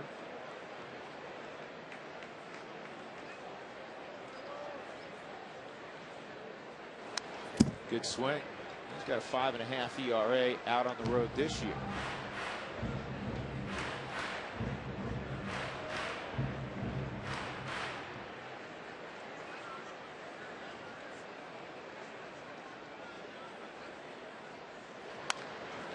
And toward the hole, Castillo can't get it, and it's a base hit for Gonzalez. So his great speed is aboard with 1 out in a tie ball game in the bottom of the 5th. Well, I guarantee you right now, in the back of his mind, he's thinking about Seth Smith, Helton, Tuna Whiskey, and Hop, because he didn't want to have anything happen with an out in this ball game. 2 outs, the Rockies have put 2 on the board, so he wanted to make the play. See a little bit of a disgust on Tim Redding's face when the play did not get made into the hole. Which he has been known for, George, in his career sometimes to show his emotions out on his sleeve, and you know, teammates don't always like that. I mean, they're playing their tail off for him. Gonzalez at first. Here is Smith, and he takes ball 1. Outfield, not surprisingly, very deep for Seth. Any kind of base hit, unless it's a line shot right at Corey Sullivan. You got to figure Gonzalez will get first to third. And it's 2-0. This is the portion of the lineup that's done the damage. In fact, Smith has scored both of the runs. He walked in the 3rd, would come around on a Tulowitzki base hit. Jerry Manuel has the utmost respect for Jim Tracy, his longtime friend, former associate with the Expos, and this baseball club. He told me yesterday, he said, I will be shocked, absolutely shocked, if the Rockies are not in the postseason. He said, our team has great reverence for this club. He said, I know everything fell our way in New York, and we won 3 of 4. He said, this club is one of the best clubs we've seen all year. This ball's hammered to right, but Francoeur's right there. And Gonzalez slides back in as Francoeur throws it over the head of Murphy. And he can't hit it any harder than Smith just hit it. It's time to go outside the box. Todd Helton, a .347 career average against the Mets. The only active player with a higher average. Wouldn't you know it, Derek Jeter with the Yankees at .386. That's brought to you by Jack in the Box right now. Try the mini Buffalo Ranch chicken sandwiches, 3 mini homestyle chicken fillets on toasted mini buns. Helton singled his last time up. Large difference for Tim Redding also. When he got men on base, an average of .321 prior to this game with 6 home runs with him empty, .253 for Mr. Redding. All right, first pitch missed, George. You send Carlos here? Well, you know, with his speed, ball into the gap, more than likely he's going to score anyway. Keep the hole open on the right side. Well, with 2 outs, go ahead and send him. I mean, those are the decisions Jim Tracy has to make. Maybe Redding will cooperate and make it have a wild pitch and let him advance anyway.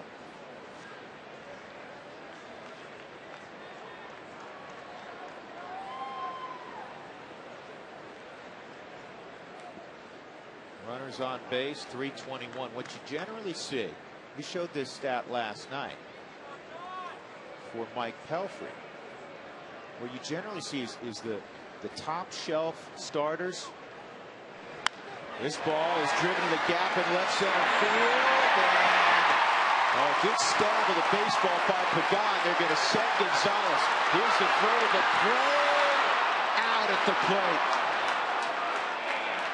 And Angel Pagan is the reason. He reached out and stabbed that baseball. If it gets by him, it goes to the wall. Gonzalez will score standing up. A very good relay from 410 feet away, and the Mets nail Carlos Gonzalez. It remains 2-2.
Kind enough to join us. Trey's perfect relay by the Mets in that inning. With all due respect to Tim Redding, you've had good swings against him, opportunities against him. We have, Drew. You know, he's made a couple of good pitches when we've had an inning or so where we've had some traffic, but we really haven't put a few hits together just yet. You know, we got the Smith home run early in the game. He just hit another ball hard to right field. We haven't caught our break yet, and Richie did a great job in challenging their defense. They had to make a perfect throw, and they did it. All right, we'll let you get back to the ball game. We got a batter in the box. Trace, as always, thanks very much. All right, Drew. So it's a 2-2 affair. Luis Castillo steps in the 6th inning against Ubaldo Jimenez. This ball game kind of moving along. And the first pitch from Jimenez, his 66th of the night. Check at 67 is high. The pitch count is very good, but even though he had a stretch, George, where he retired 7 in a row, you've never gotten the feeling that Ubaldo's had his A game, as Tiger Woods likes to say. Well, I think he's relied on the fastball probably more, and maybe not as many strikeouts as you're used to seeing from Ubaldo Jimenez, but yet he's still just giving up 5 hits, 2 runs. He's working into the 6th inning. You know, I mean, when you start to break things down with him and go, I mean, you know, you're feeling pretty good about it. And his pitch by innings, the damage they did, a lot of it one swing. You know, 11 pitches in the 5th inning, 11 in the 4th, same thing in the 3rd. Very short pitch count.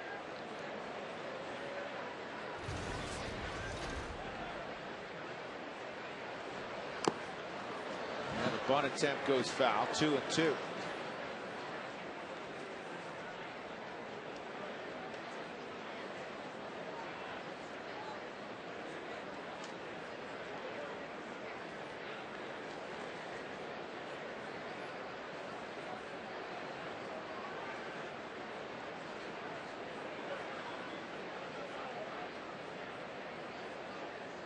Trying to bust him hard in on a 2-2 count, maybe breaking ball. That's what he likes to do, slash and run. You got to get rid of it in a hurry. Got it. Yeah, he still gets up the line. And if you don't have the arm strength of Troy Tulowitzki, who did a great job, George, circling that baseball, getting his momentum back toward first base. If you don't have Tulowitzki's arm or a Rafael Furcal arm, he's safe. Well, you're not going to be able to circle the baseball. You're going to have to go make sure you've got your body under you when you make this throw. Because if you don't, he will beat this out. This is how he had his long hitting streak with the Florida Marlins, running out of the box, slashing at the baseball, putting it on the ground to utilize his speed. Back up the middle. And Ubaldo fields his position very well. Murphy is gone. Yeah, the reason he does field his position well is because he squares himself to the plate on his follow through 90% of the time, particularly on the fastball. You don't see him with a big fall off to the side. See how he squares himself right up to the middle and then allows him to field a lot of those baseballs. Not sure Todd Helton has much fun catching the 90-mile-an-hour sinkers under him. You know, it's funny. I think 75%, George, of pitchers in baseball now, if they can, they'll throw it underhand to first. Ubaldo will throw it hard, which you like to see, but he drops down. Here's Francoeur, and that running fastball at 99 is on the inside corner. Francoeur looks back at Andy Fletcher and says, "You sure?" 11 ground ball outs for Ubaldo Jimenez in this game. 4 fly ball outs, a couple of strikeouts. They're going in there again, George, and that is a blown up. That hurt. You know what? Jeff, as tough as he is, oh, you know what? He's upset with Fletcher. He's barking at Fletcher, maybe over the first pitch. And Luis Alicea trying to keep Jeff Francoeur in the game. Jerry Manuel's come out there. This was clearly had nothing to do with the pitch that broke his bat. It was the previous pitch.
Well, the Rockies and Mets tied at 2 apiece. Bottom of the 6th inning. Tim Redding will face Troy Tulowitzki, Brad Hopp, and Ian Stewart.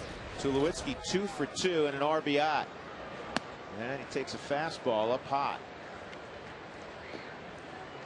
Fletcher's not called the high strike for either pitcher tonight. Well, both pitchers have tried to use the get-ahead fastball, not to stay on a corner, not to have to go back with that.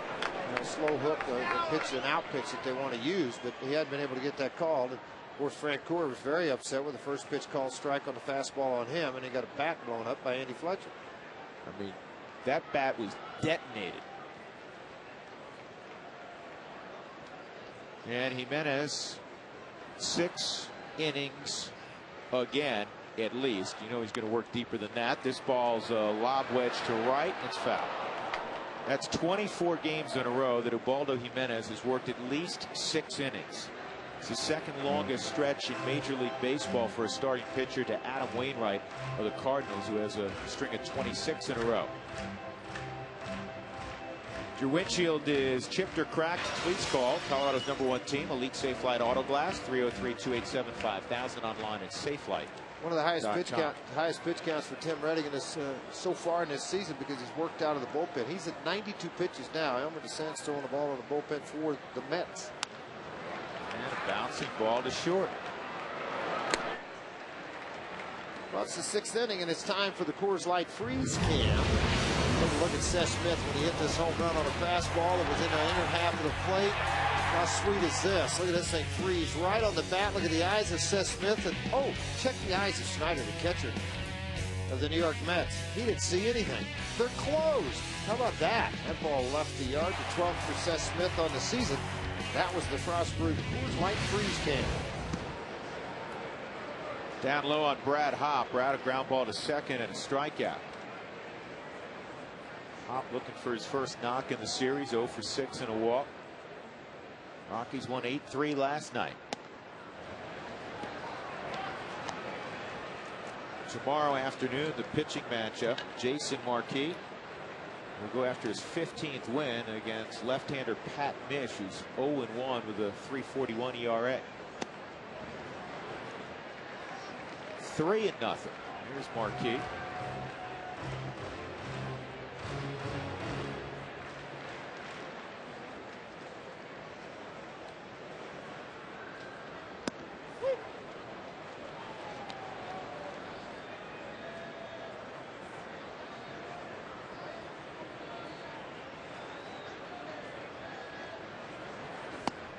And a slider on the outside corner. It's 3-2. Not going to give in to his power at all. Hops had a little bit of a tough time with him. A strikeout back in the 3rd, a ground ball to second base in the 1st inning. Redding trying to work the ball from the out in with every one of them. And a ground ball foul. The first 4 spots in the lineup have reached 7 times in 12 plate appearances. 5 through 9 in the Rockies lineup are a combined 0 for 10.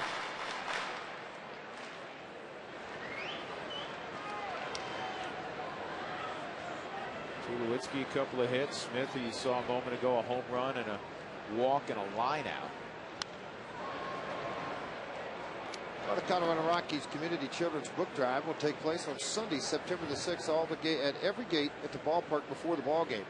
Your new or generally used children's books will benefit the Denver Health Reach Out and Read program.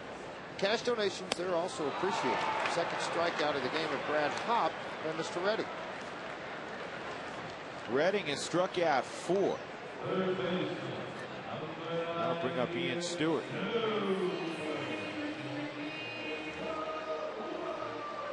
Stewart a strikeout and a ground ball to second.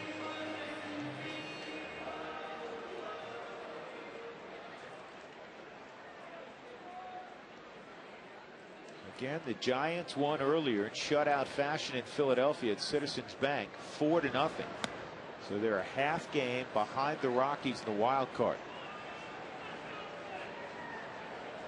The Dodgers just underway at home against Arizona.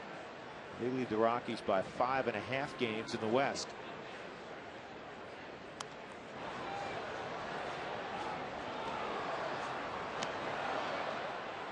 And Stewart with an 0-2 count.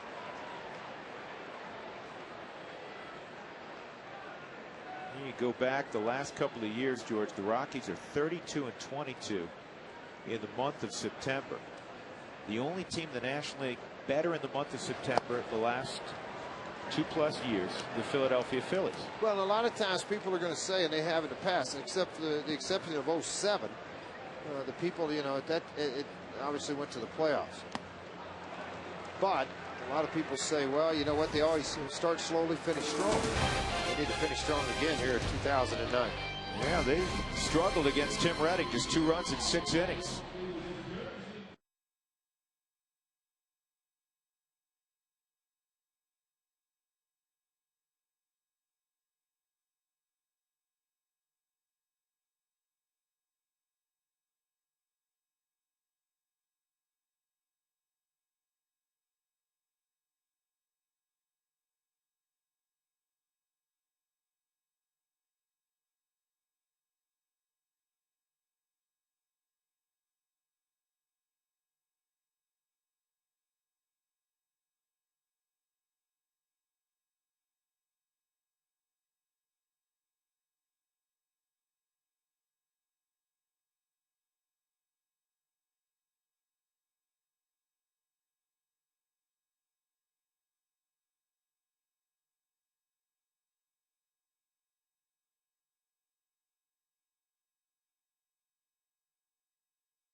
Your Colorado Hyundai dealers now with Hyundai Assurance. Buy any new Hyundai and get a whole year's worth of gas for $1.49 per gallon.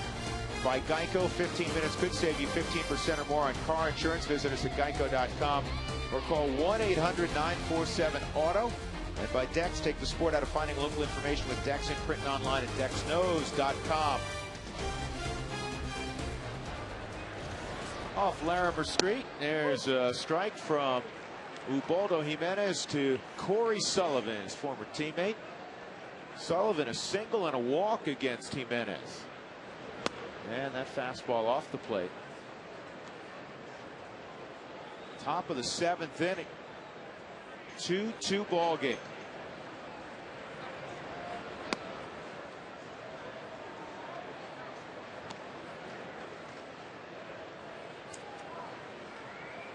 Sullivan with the Rockies played 355 games, hit .279.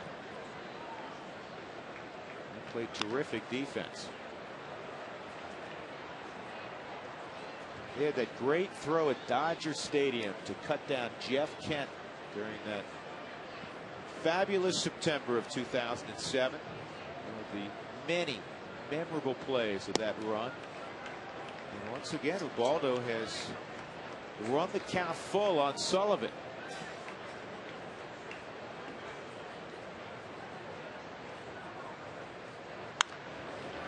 And that's a foul ball. Let's take a look at our Geico quote of the day. Well, we haven't used this guy before, George. Humphrey Bogart, heard of him? A hot dog at the ball game beats roast beef at the Ritz. I agree. 100%. Ooh, he's got it loaded too. You don't realize how bad that shirt's going to look. Yep, we'll go to the bag, and Sullivan is gone. 1 out in the 7th. Fernando Tatis coming up.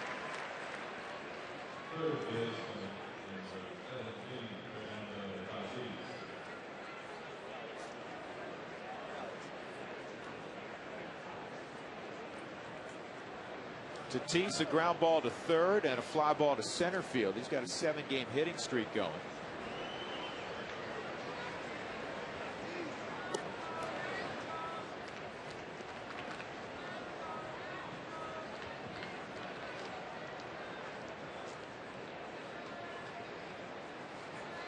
.34-year-old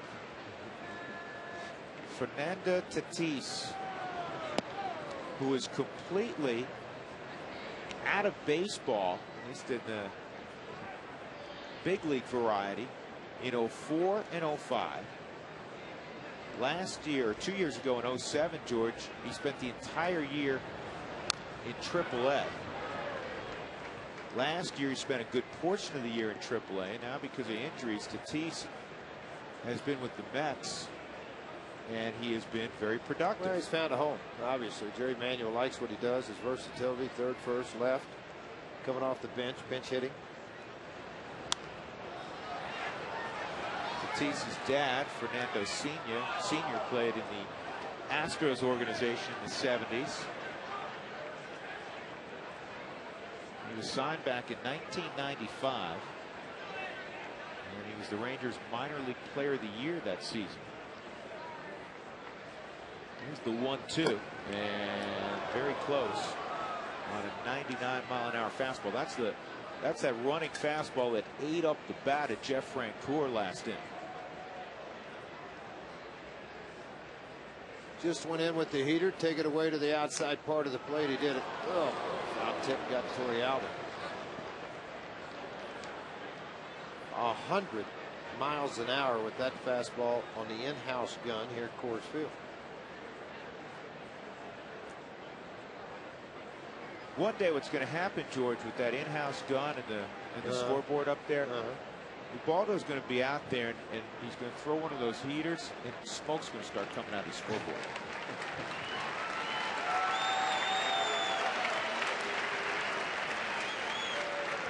I asked you something last inning, and I want you to share the answer you gave me with everybody at home. Jerry Manuel came running out when Jeff Francoeur was arguing with Andy Fletcher. It started to be a pretty heated exchange, and it was clearly about the first pitch strike called on Francoeur. Do you think a manager ever runs out there, I asked you, and says, hey, listen, I got no argument, swung on and missed. I just trying to keep my player in the ball game.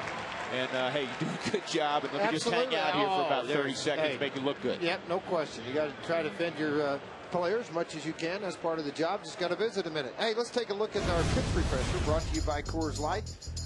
As this at bat coming against Tatis, it was a fast slider at 89. It was a ball. Then he came right back with two more sliders, 88, 89. Then the fastball that he ran in underneath the hands at 99 miles an hour. Fastball away that's fouled off at 100 miles an hour.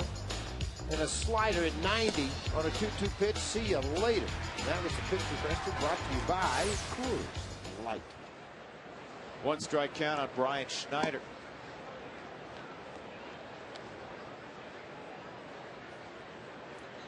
And just like the opposite occurs, we've heard a lot about that through the years. Manager going out there and going, hey, I'm not leaving until you throw me out. Well, that said a lot too. I mean, there's a lot of times, heat of the moment, play at the plate, first base, costs you the ball game, and just go ballistic. As soon as you call him that favorite name he doesn't like to be called, you get tossed. Throw the hat down, those kind of things. Draw the line with the bat where you thought the pitch was. Umpires really don't like that.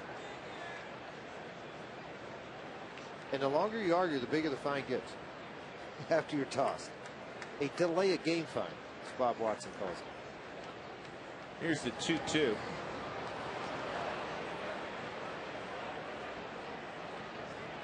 Torrealba's having a fun inning, isn't he? Well, a lot of times, it's not a knock on Torrealba, but a lot of times he will drop his left knee down when the pitch approaches to the plate. A lot of times he drops, and when you see that left knee coming down, now he'll drop even on a ball that's all the way in the air on a fastball like that. Well, when you get a lot of foul balls, you're going to get nicked up on the top of your thigh.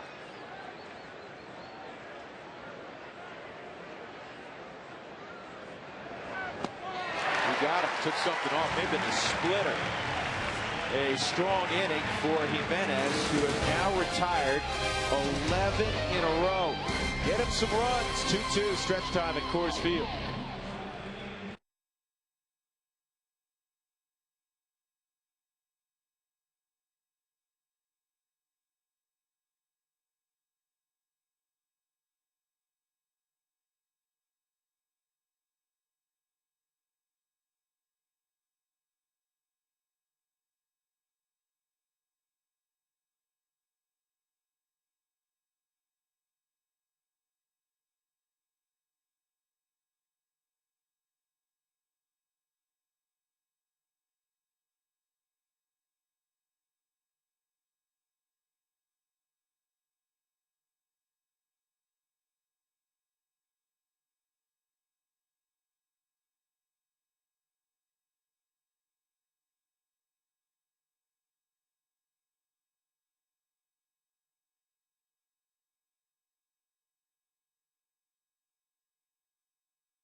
AT&T Rapid Rewind.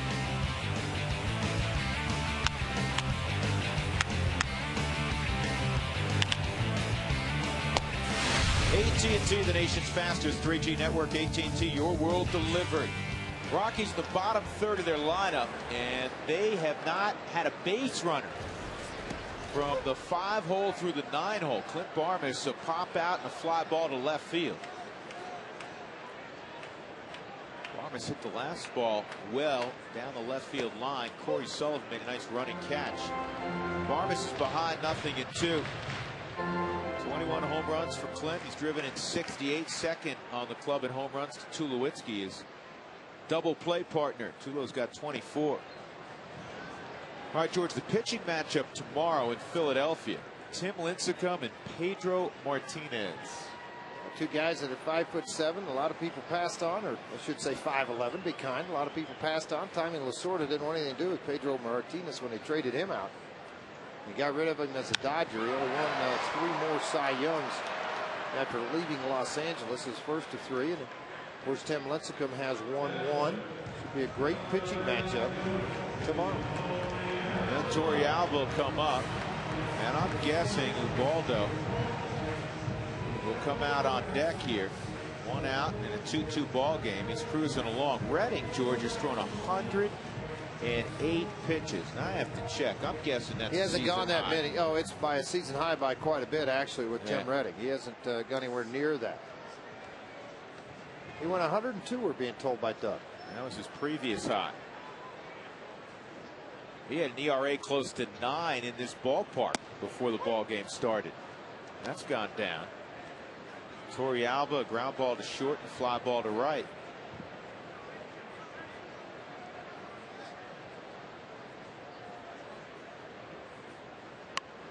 There's a bunt attempt and stay fair.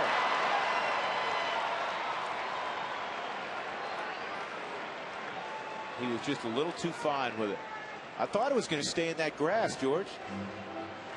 Well, that's one thing that DeMarc Grassup does. He comes out and he rolls the area going up the third and first base line with a heavy roller. You see that ball had a little spin to it, left spin. So when it got out, that was a great shot of it on the Robos. Speedy and Woody down there on the Robo cameras, they give you a shot of that line straight up, and that was perfect because it just showed the ball just tailing away.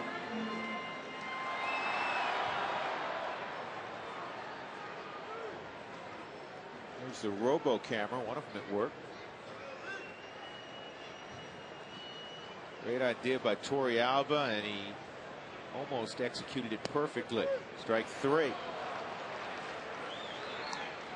That's 6 strikeouts for Tim Redding. I mean, this is easily one of his best performances of the year. I mean, he has 2 wins, folks, and an ERA close to 6.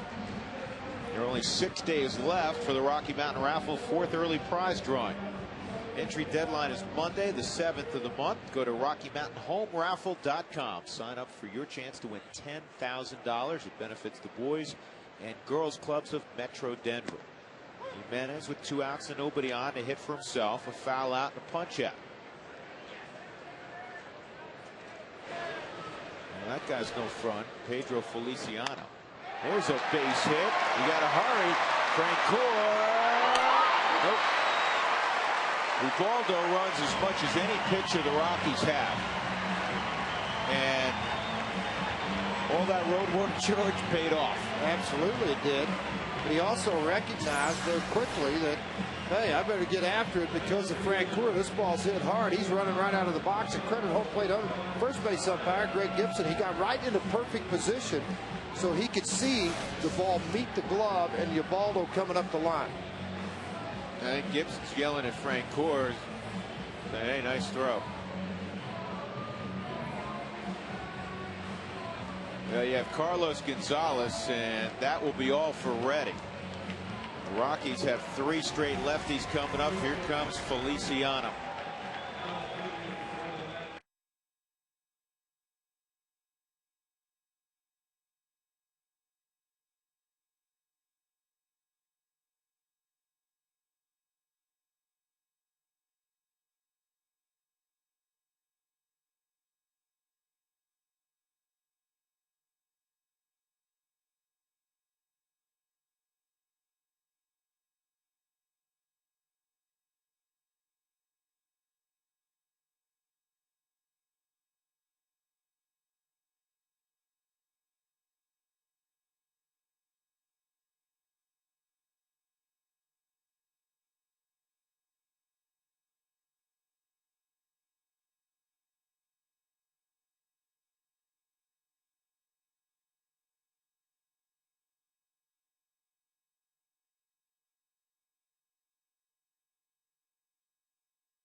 Signing with Colorado, pitched a whale of a game. Hey, we all know college is extremely important for our kids' future, and sometimes we may roll our eyes when we see college tuition going up every year. With a College Invest 529 savings account, you don't have to be a #1 draft pick to get started. You can open an account for as little as $25, and they can help you with automatic deposits to your child's account. College Invest, Colorado's resource in meeting the financial needs of going to college. Here's a drag bunt attempt. It's well done, and Gonzalez has a base hit against Feliciano. And that'll bring up Seth Smith with 2 on. Left-handers have hit .224 against Feliciano, but this is one way they do it. Slider stayed up into the strike zone, and then again, Murphy came after the baseball. Feliciano left it alone, no chance of getting Gonzalez at first base. You put runners at first and second. The winning run out at second, or go-ahead run, I should say, at second base with Ubaldo Jimenez, who runs well. And Smith, a home run, a walk, and a line shot to right. By the way, College Invest, you can read all about it. It's what we've done with our children. collegeinvest.org is how you reach them online. collegeinvest.org. Here's Smith against Feliciano. 0 for 2 against Feliciano. Todd Helton is 1-for-6 waiting in the on-deck circle. Hopes to get to swing the bat against him. Smith has hung in quite well against lefties. He's a .355 stick this year. Ubaldo runs well. He's at second base. 0-2. George, you remember back to the series in New York? Feliciano seemed like was out there every night against the Rockies, and in some ways he may have been the MVP of that series. What he does extremely well is he will shorten the break on the slider. He'll get on top of it a little bit more, tighten up the break, add velocity, go sideways on you, drop under the baseball, create a big sweep on the slider, yet still gets the ball into the high 80s. Most guys with that arm angle do not have the ability to throw the ball extremely hard. He had last fastball at 85 miles an hour. Well, he got the win one night, pitched a scoreless inning. Then the next night he came back, pitched an inning and 2/3 of scoreless baseball, struck out 3 as the Mets shut out the Rockies 4-0. Outside. Yes, such good command of his slider. That's what's impressive for me with this guy, because he'll either take it to the corners when he works ahead. He can throw it for a strike when he wants to. He was one of the coveted left-handed relievers around that trade deadline that so many different teams wanted. Smith up on the plate, hands right over the inside corner. It's a 2-2 pitch. Strike 3. Zip the heater by him, and the Rockies leave 2 on. We'll go to the 8th inning, tied at 2 still.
Verizon Wireless. That's just raw speed with the fastball. Baldo Jimenez. He's the fastball there. He's the breaking ball to get to Tatis. And it looked like a splitter got Schneider there. Our Verizon speed of the game brought to you by Verizon Wireless.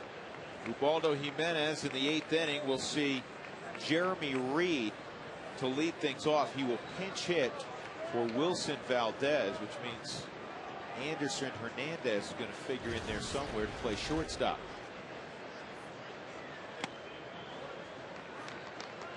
The good thing, George, is that where the Mets are in the lineup, Feliciano got out of that little jam in the 7th, but he's not going to be able to continue on.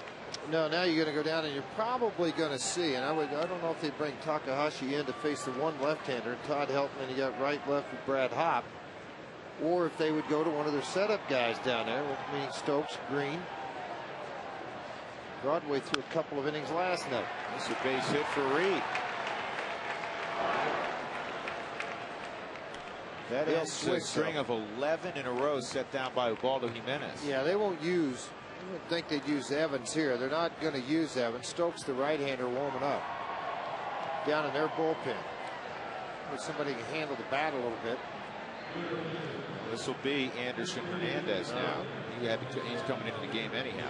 Evans was out on the on-deck circle, so nobody out. You let Evans, the power hitter, go hit. If there's nobody, if there's one out, nobody on base. Hernandez, more of a hit-and-run bunt type hitter.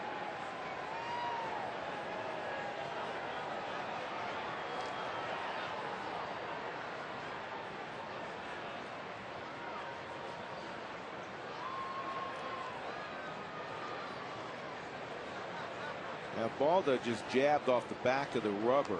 Let's see if he formally throws over now to see if Hernandez will reveal bunt early. No. And the pitch is high. He was bunting.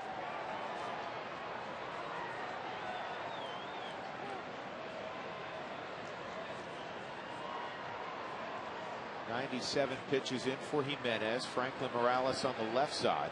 And it's Joel Peralta on the right side, just called up again from Colorado Springs. Jimmy Wright, the third man in the picture.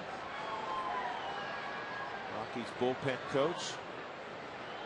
Former bullpen coach Rick Matthews here in the ballpark. Will be at the club for a while. Yeah, good to see Rick. Yeah, worked down in the minor leagues with the pitching staffs there. Kind of coordinator 1A. Bo McLaughlin here also, the minor league pitching coordinator. That bunt and a chance for the force. They got it. Great throw by Torey Alba. And a stretch by Tulowitzki at second. It was a bang-bang play at second. Torey Alba George came flying out of the chute. Well, he had to. He's not going to have a shot, and he couldn't have any hesitation in his decision. And as a catcher, everything's right out in front of you. Grab the baseball on the move, and then a long stretch by Tulowitzki. It doesn't hurt that you're 6'4", and able to stretch out to the baseball. Here's a shot of it one more time. Did he get in ahead of it? You bet. By about a foot, foot and a half ahead of it. Pagan, one of those guys that multi-hit games. He's had him in his last 5 ball games. Hernandez, not a major base stealer, but has speed. Yeah, he's 5 of 9.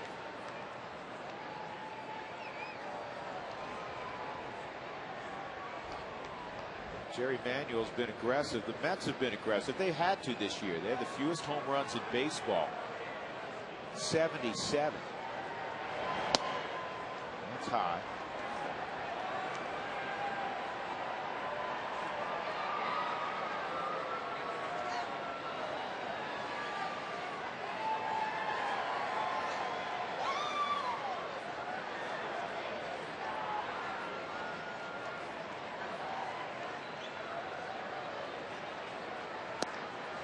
Pitch misses. 2-0. That was pitch number 100.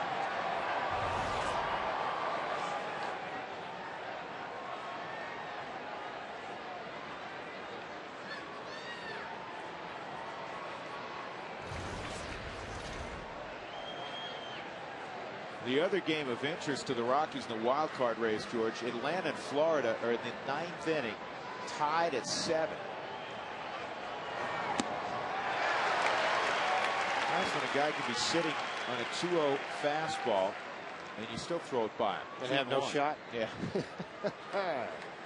Well, right now with their lineup the way it is, two guys I kind of fear and what they could do to the game is Pagan and Francoeur. Make some pitches. Starting to sprinkle a little bit here at Coors Field. By Doppler Doug, who pointed that out to him. It's a nice nickname for him. 2-2.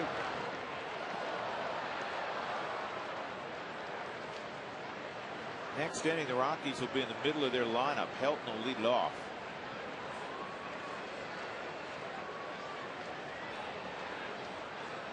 Couple of injury updates. Dexter Fowler, George swung the bat a little bit today in the cage.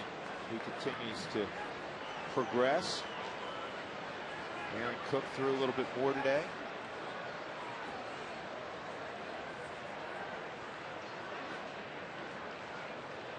Next guy I mentioned won't be a factor in 2009, but Jeff Francis continues to feel really good. I sat up here today at 1:30 and watched him throw a bullpen out in the bullpen. I mean, he's throwing curveballs, changeups, everything. Runner going center field. Cargo makes the catch. Carlos Gonzalez, and returning to first base is Hernandez. 2 outs, and that'll bring up Luis Castillo.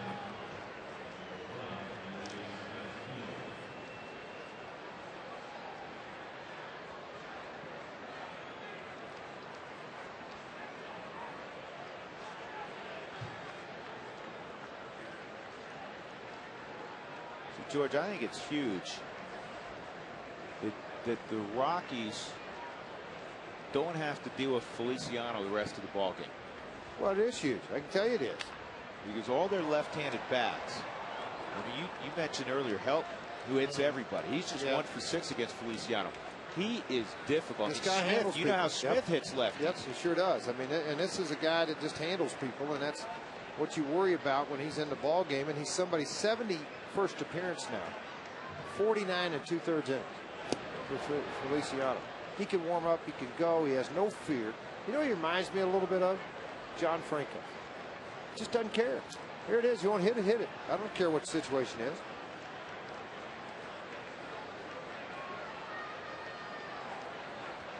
One and one on Castillo. And Ben, as if to say to Anderson, I have not forgotten about you, Anderson Hernandez.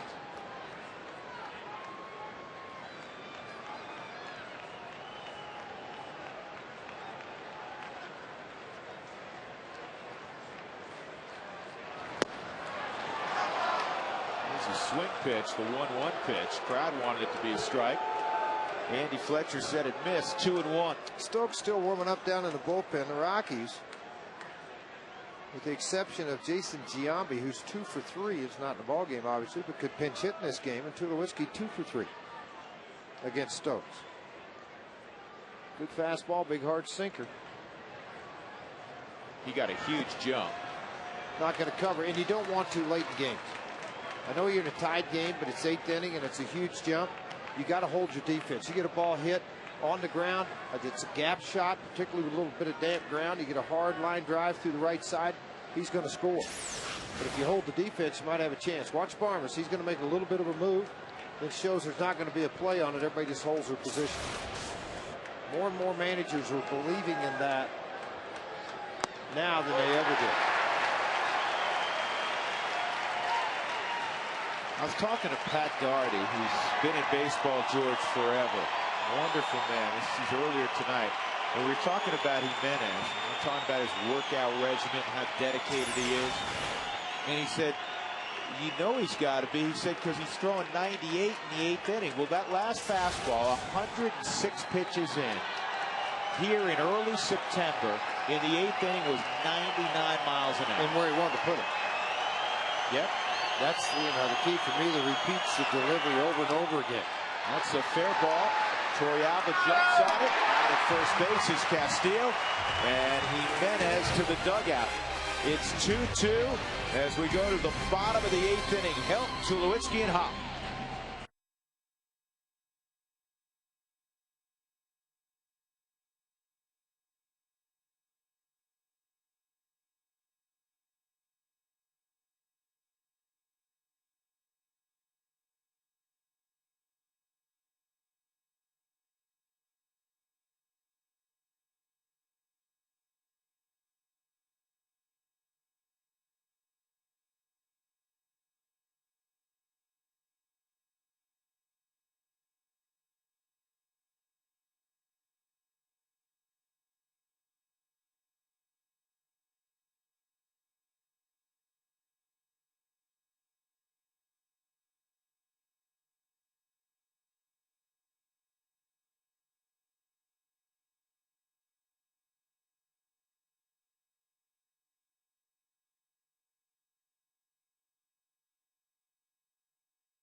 FSN is brought to you by the Great Colorado Payback, reuniting you with your money. By the Courtyard by Marriott on the 16th Street Mall. Ask about our hometown sports package. By the Colorado Lottery. Don't forget to play.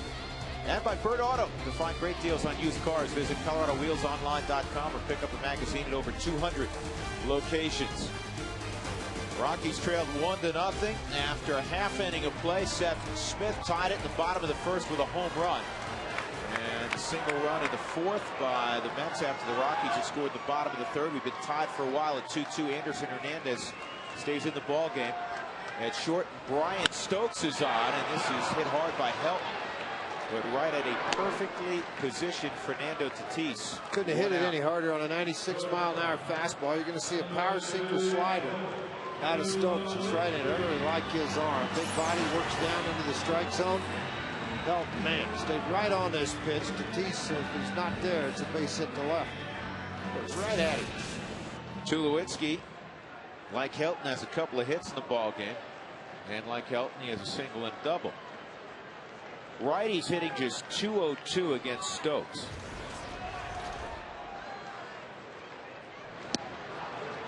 Ball one. Rockies have just one man up right now. It's Morales.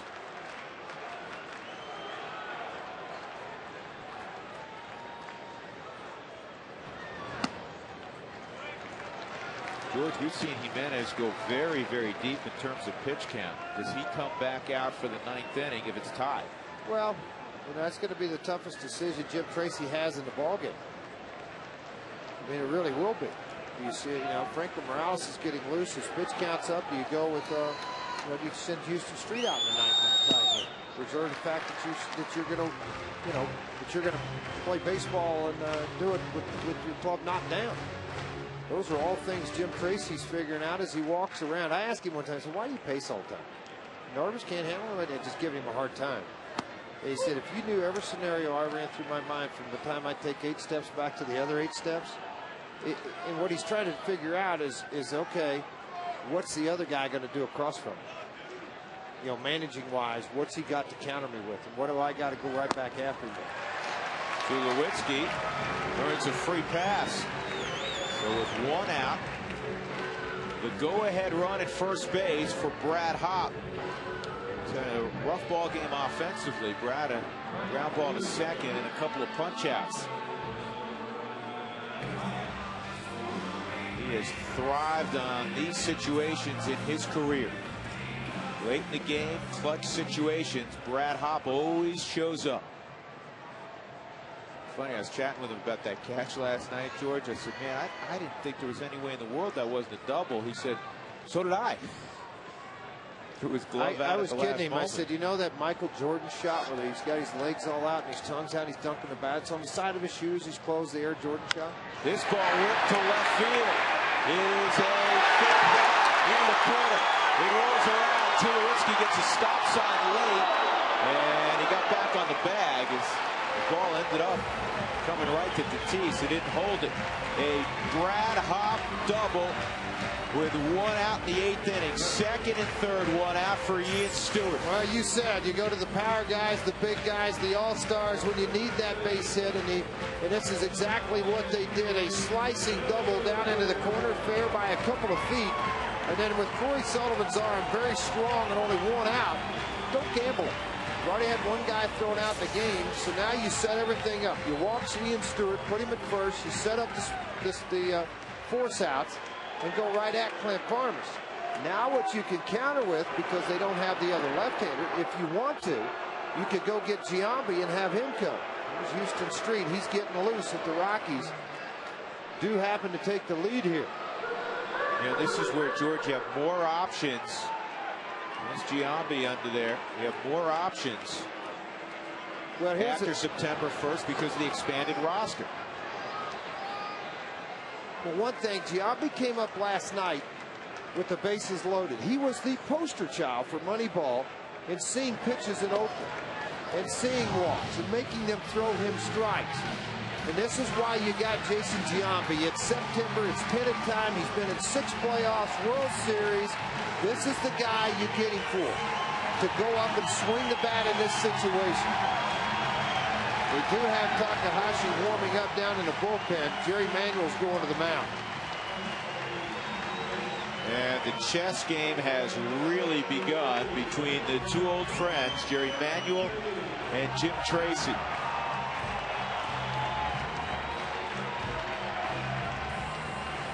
Now, Jason Giambi, and George, I thought you made just a tremendous point.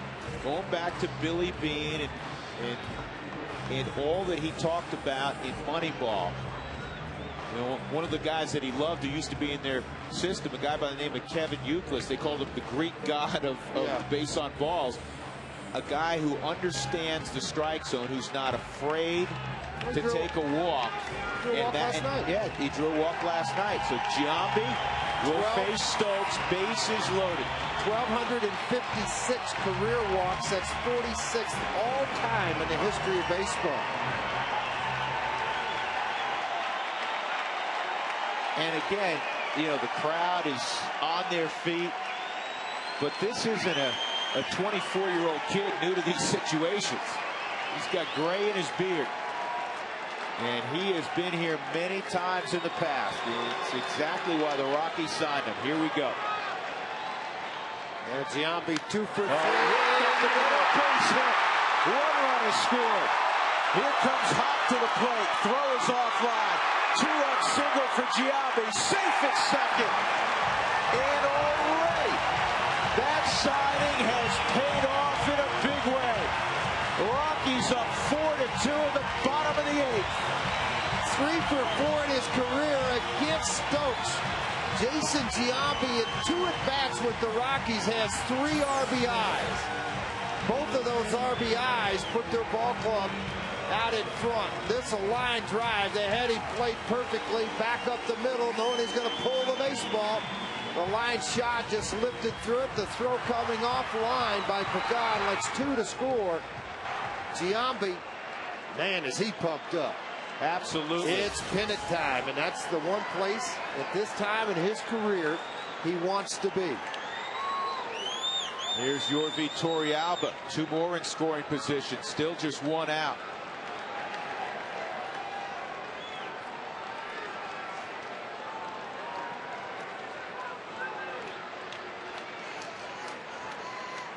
And now meeting at the mound again. I had an interesting conversation with Todd Helton before the ball game about Jason Giambi, a guy, I mean, these are 2 great players. They've gotten to know each other, playing against each other through the years. And he just absolutely raved about the acquisition. He said this guy, for all of his offensive numbers throughout his career, he said he is a tremendous teammate. He said we want him to feel comfortable because I want him to feel like he can say something in the clubhouse, even though he's only been there for 24 hours. Well, and you know what? He's obviously earned his stripes right away. There's no question he has, and people recognize what he's done. Players know what he has done as a player, where he's been. He and Todd teammates on teams that traveled to Japan and played there, so there was a familiarity between the two.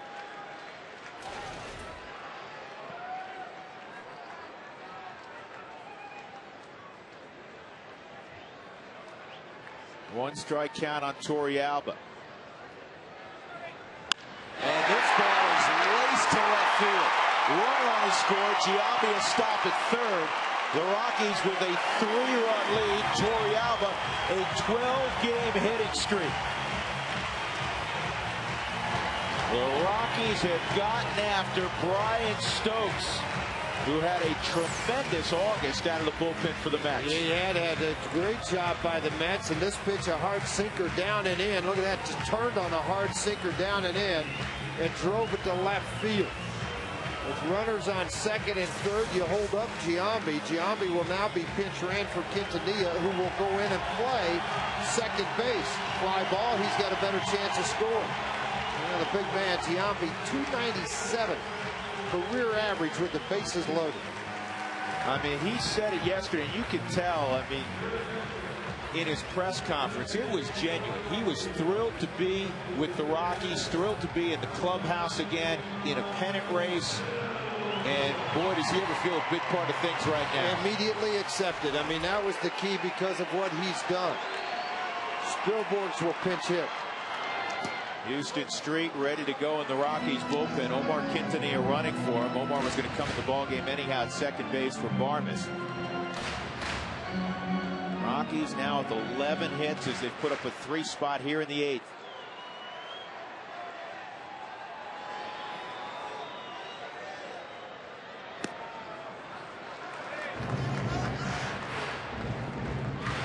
There's help. There's Giambi.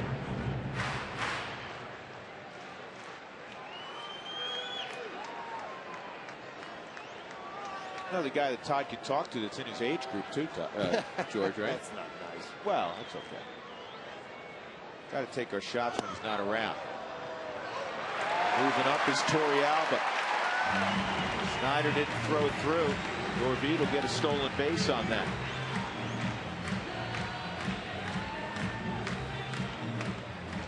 Takes the double play out of order.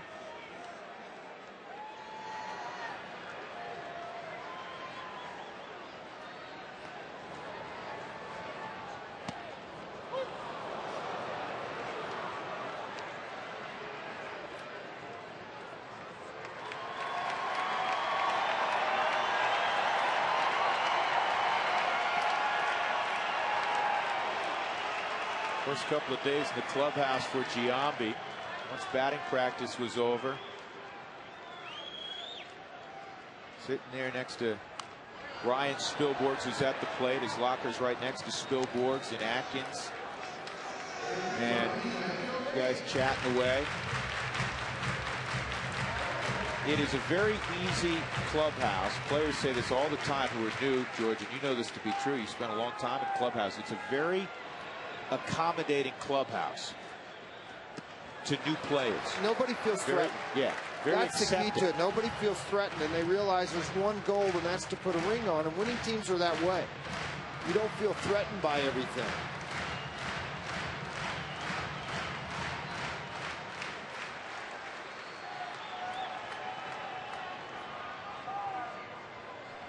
Three-two. Look out.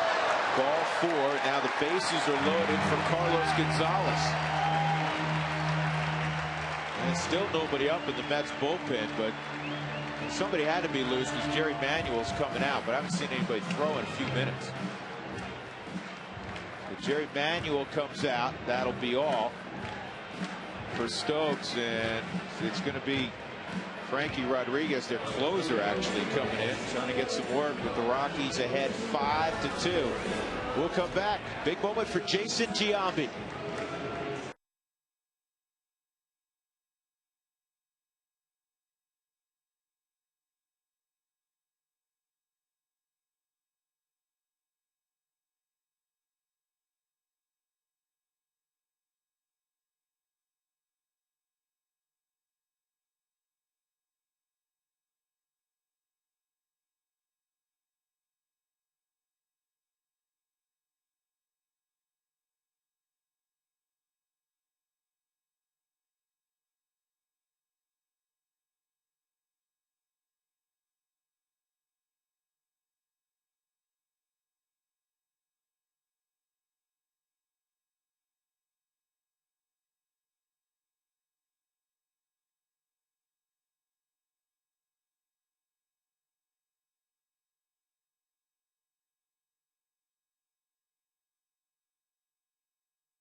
Inning earlier in the bases loaded situation with Jason Giambi coming. It could have easily been Seth Smith had he not started the game. I asked Jim Tracy how Seth Smith was, dealing with the acquisition of Jason Giambi. He said he is such a selfless person. He knows that it is a benefit to this club. I can now put Seth Smith in the starting lineup. He gets 4 at-bats instead of that 1 pitch hit opportunity, and the opposing manager knows that we still have that hot bat on the bench, a left-handed bat, and Jason Giambi did exactly what he needed to do right there, guys. Yep, it's a great point. There's still that big bat that another manager has to fear. Here's Gonzalez, speaking of big bats. Bases loaded against K-Rock. Swung on and missed.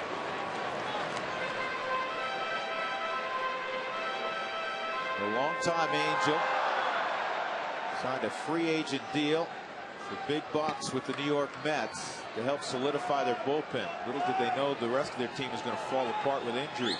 This is just one of the few times he's come in with men on base, typically starting the 9th inning. Rodriguez has only come in with 5 men on base, so very rarely he's working this situation. He's got them loaded here with 1 out. This call to the bullpen is brought to you by Comcast. Warm up to unlimited local and long distance. Call 1-800-COMCAST. 8th man to hit in the inning. 3 runs in, 5-2 Colorado. And it's popped up on the left side. The infield fly rule was in effect. Gonzalez is gone. And that'll bring up Seth Smith.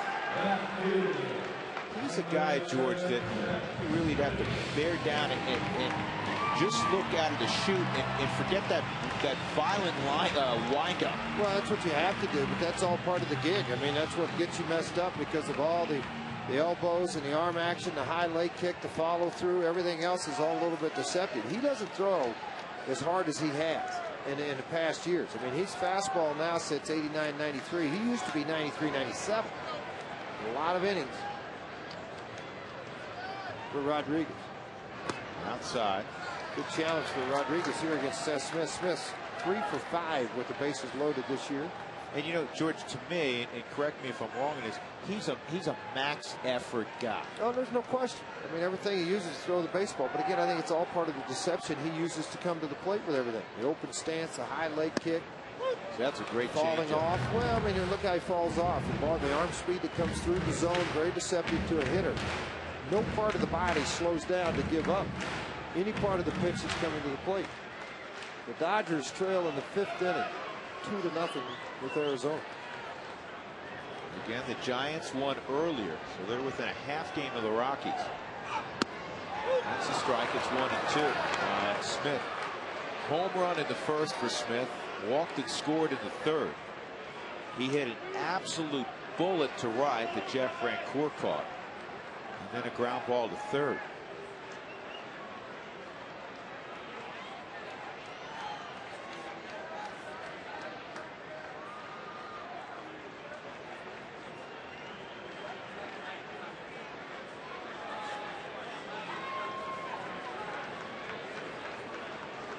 Mets have 3, 4, and 5 in their lineup in the 9th inning against Houston Street.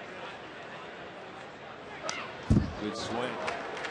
And by the way, the Rockies are 33-0 at Coors Field this year when they lead after 8 innings. Street's ready.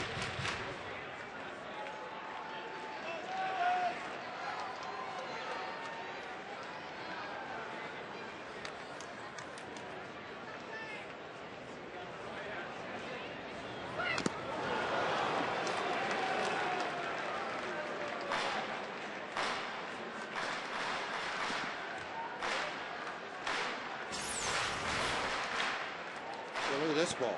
All the way off the ground. Just tipped off the end of the bat and off the shin guard.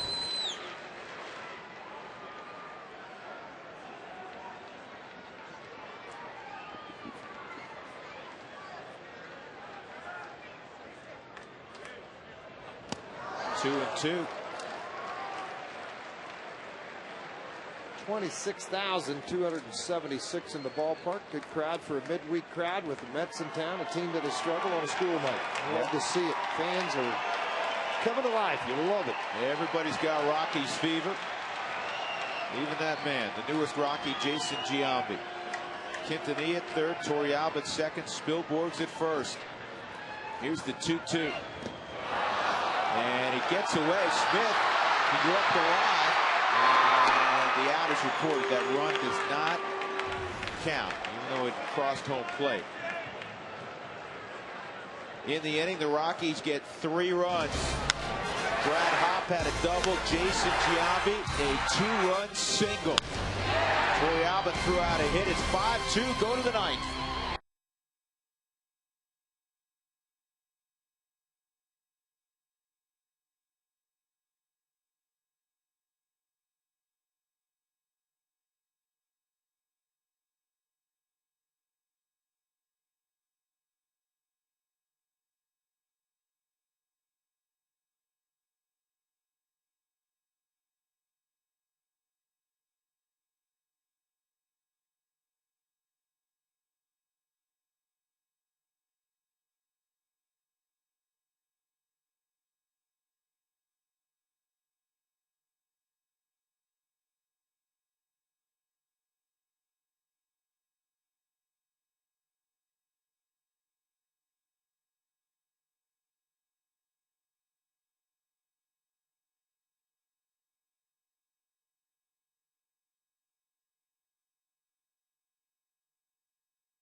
Home phone service, warm up to unlimited local and long distance. Call 1-800-COMCAST.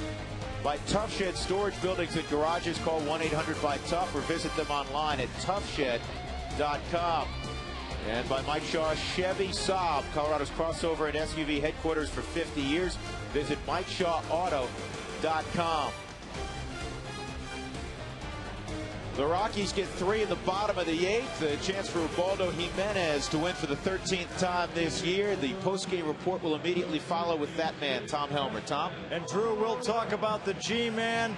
Jason Giambi has 2 plate appearances as a Rocky. Already got 3 RBI. He's paying off in a big way. We'll also talk about 24. That is the number for Ubaldo Jimenez of 6 innings or more consecutively. And if things go well, he'll pick up his 13th win, as you just mentioned. And of course, we'll be in the clubhouse. It's all right after the game, Drew. All right, Tom, look forward to that. Here's something curious, George. As Spilborghs remains in the ball game. He is in left field. Quintanilla is in the game at second base. Barmas was pinch hit for. It is not Houston Street. It is a safe situation. It's a 3-run lead. It is Franklin Morales. Well, maybe it's set up the way. And again, I'm trying to look hypothetically at some things here. You got Wright, David Wright, then you're going to get Frank Corey, then Corey Sullivan. You know, I'm not sure. Maybe Houston Street, obviously, to me, probably didn't feel right because they got Betancourt warming up right behind Franklin Morales to get through this inning.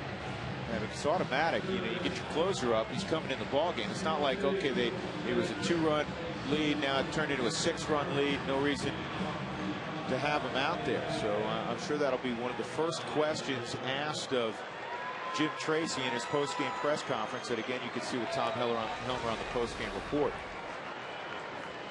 This call to the bullpen brought to you by Comcast Digital Home Phone Service. Warm up to unlimited local and long distance. Call 800-COMCAST. Daniel Murphy is not going to hit here. It's going to be David Wright. So Wright, who didn't get the start by design, flinches a little bit at the inside fastball. It's 1-0. If Morales gets to 3 outs, it'll be his first career save.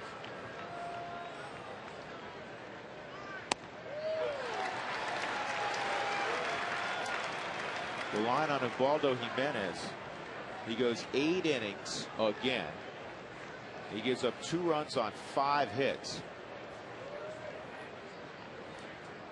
He walked 1 and struck out 4.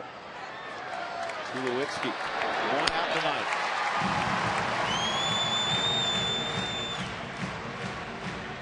It's time for a job done right player of the series. How about Jason Giambi? A bases loaded walk last night, his first Colorado Rocky RBI, and then with the score tied at 2, on the first pitch he sees for Brian Stokes, he rips it up the middle to give the Rockies a 4-2 lead. 3 ribbies, 2 plate appearances. That's pretty good. Presented by the Colorado Association of Mechanical and Plumbing Contractors. To have your next building or service project done right the first time, visit mpccolorado.org.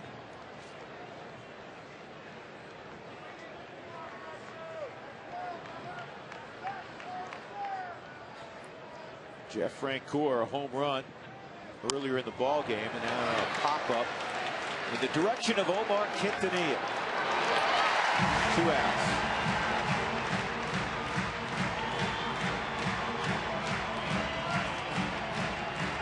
Remember, when the Rockies score 7 or more runs, as they did last night, go to participating Colorado Taco Bell locations the following day between 4 and 6 in the afternoon. Feed your fever with 4 tacos for $1. Check stores as always for details. 2 outs, nobody on in the 9th. Nick Evans is going to pinch hit for Corey Sullivan.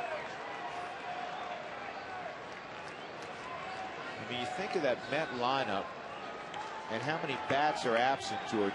How often in the 9th inning, when you have 3, 4, and 5 due up in your lineup, do you see 2 pinch hitters? You don't see it at all. I mean, you think Ever. about it, because Beltran's going to be there. He's going to be one of those guys. Reyes is going to be hitting in the 2-hole or the 3-hole, and then Beltran, and then you're going to have Delgado swinging the bat, but not here. And Franklin got to have to finish this game off after getting 2 quick outs now. Don't get to lose the emotional side or get too emotional. Trying to just rear back and fire and lose your focus on falling behind on the 2-0 count to Evans.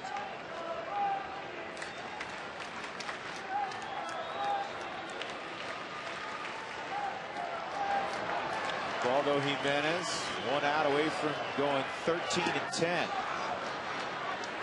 First time the Rockies will have 3 13-game winners.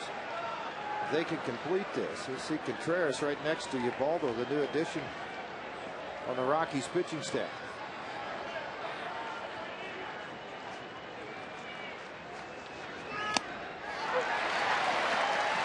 .94-mile-an-hour fastball in there. It's 3-1.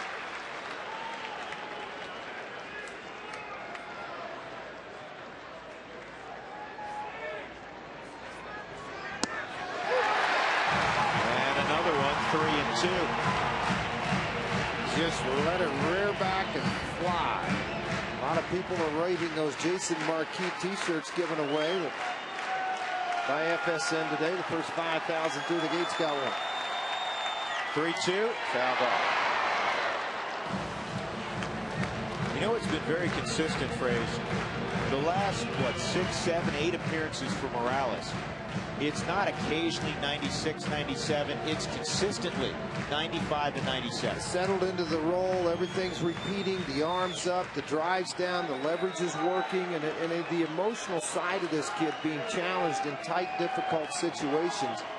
He succeeded with the one exception the other day in San Francisco. It's just been lights out. And he was terrific in that first inning of work. Yeah, 2 punch outs with second and third. The kid, see ya. See ya. 1, 2, 3, 9th inning. Rockies win at 5-2. First career save for Morales.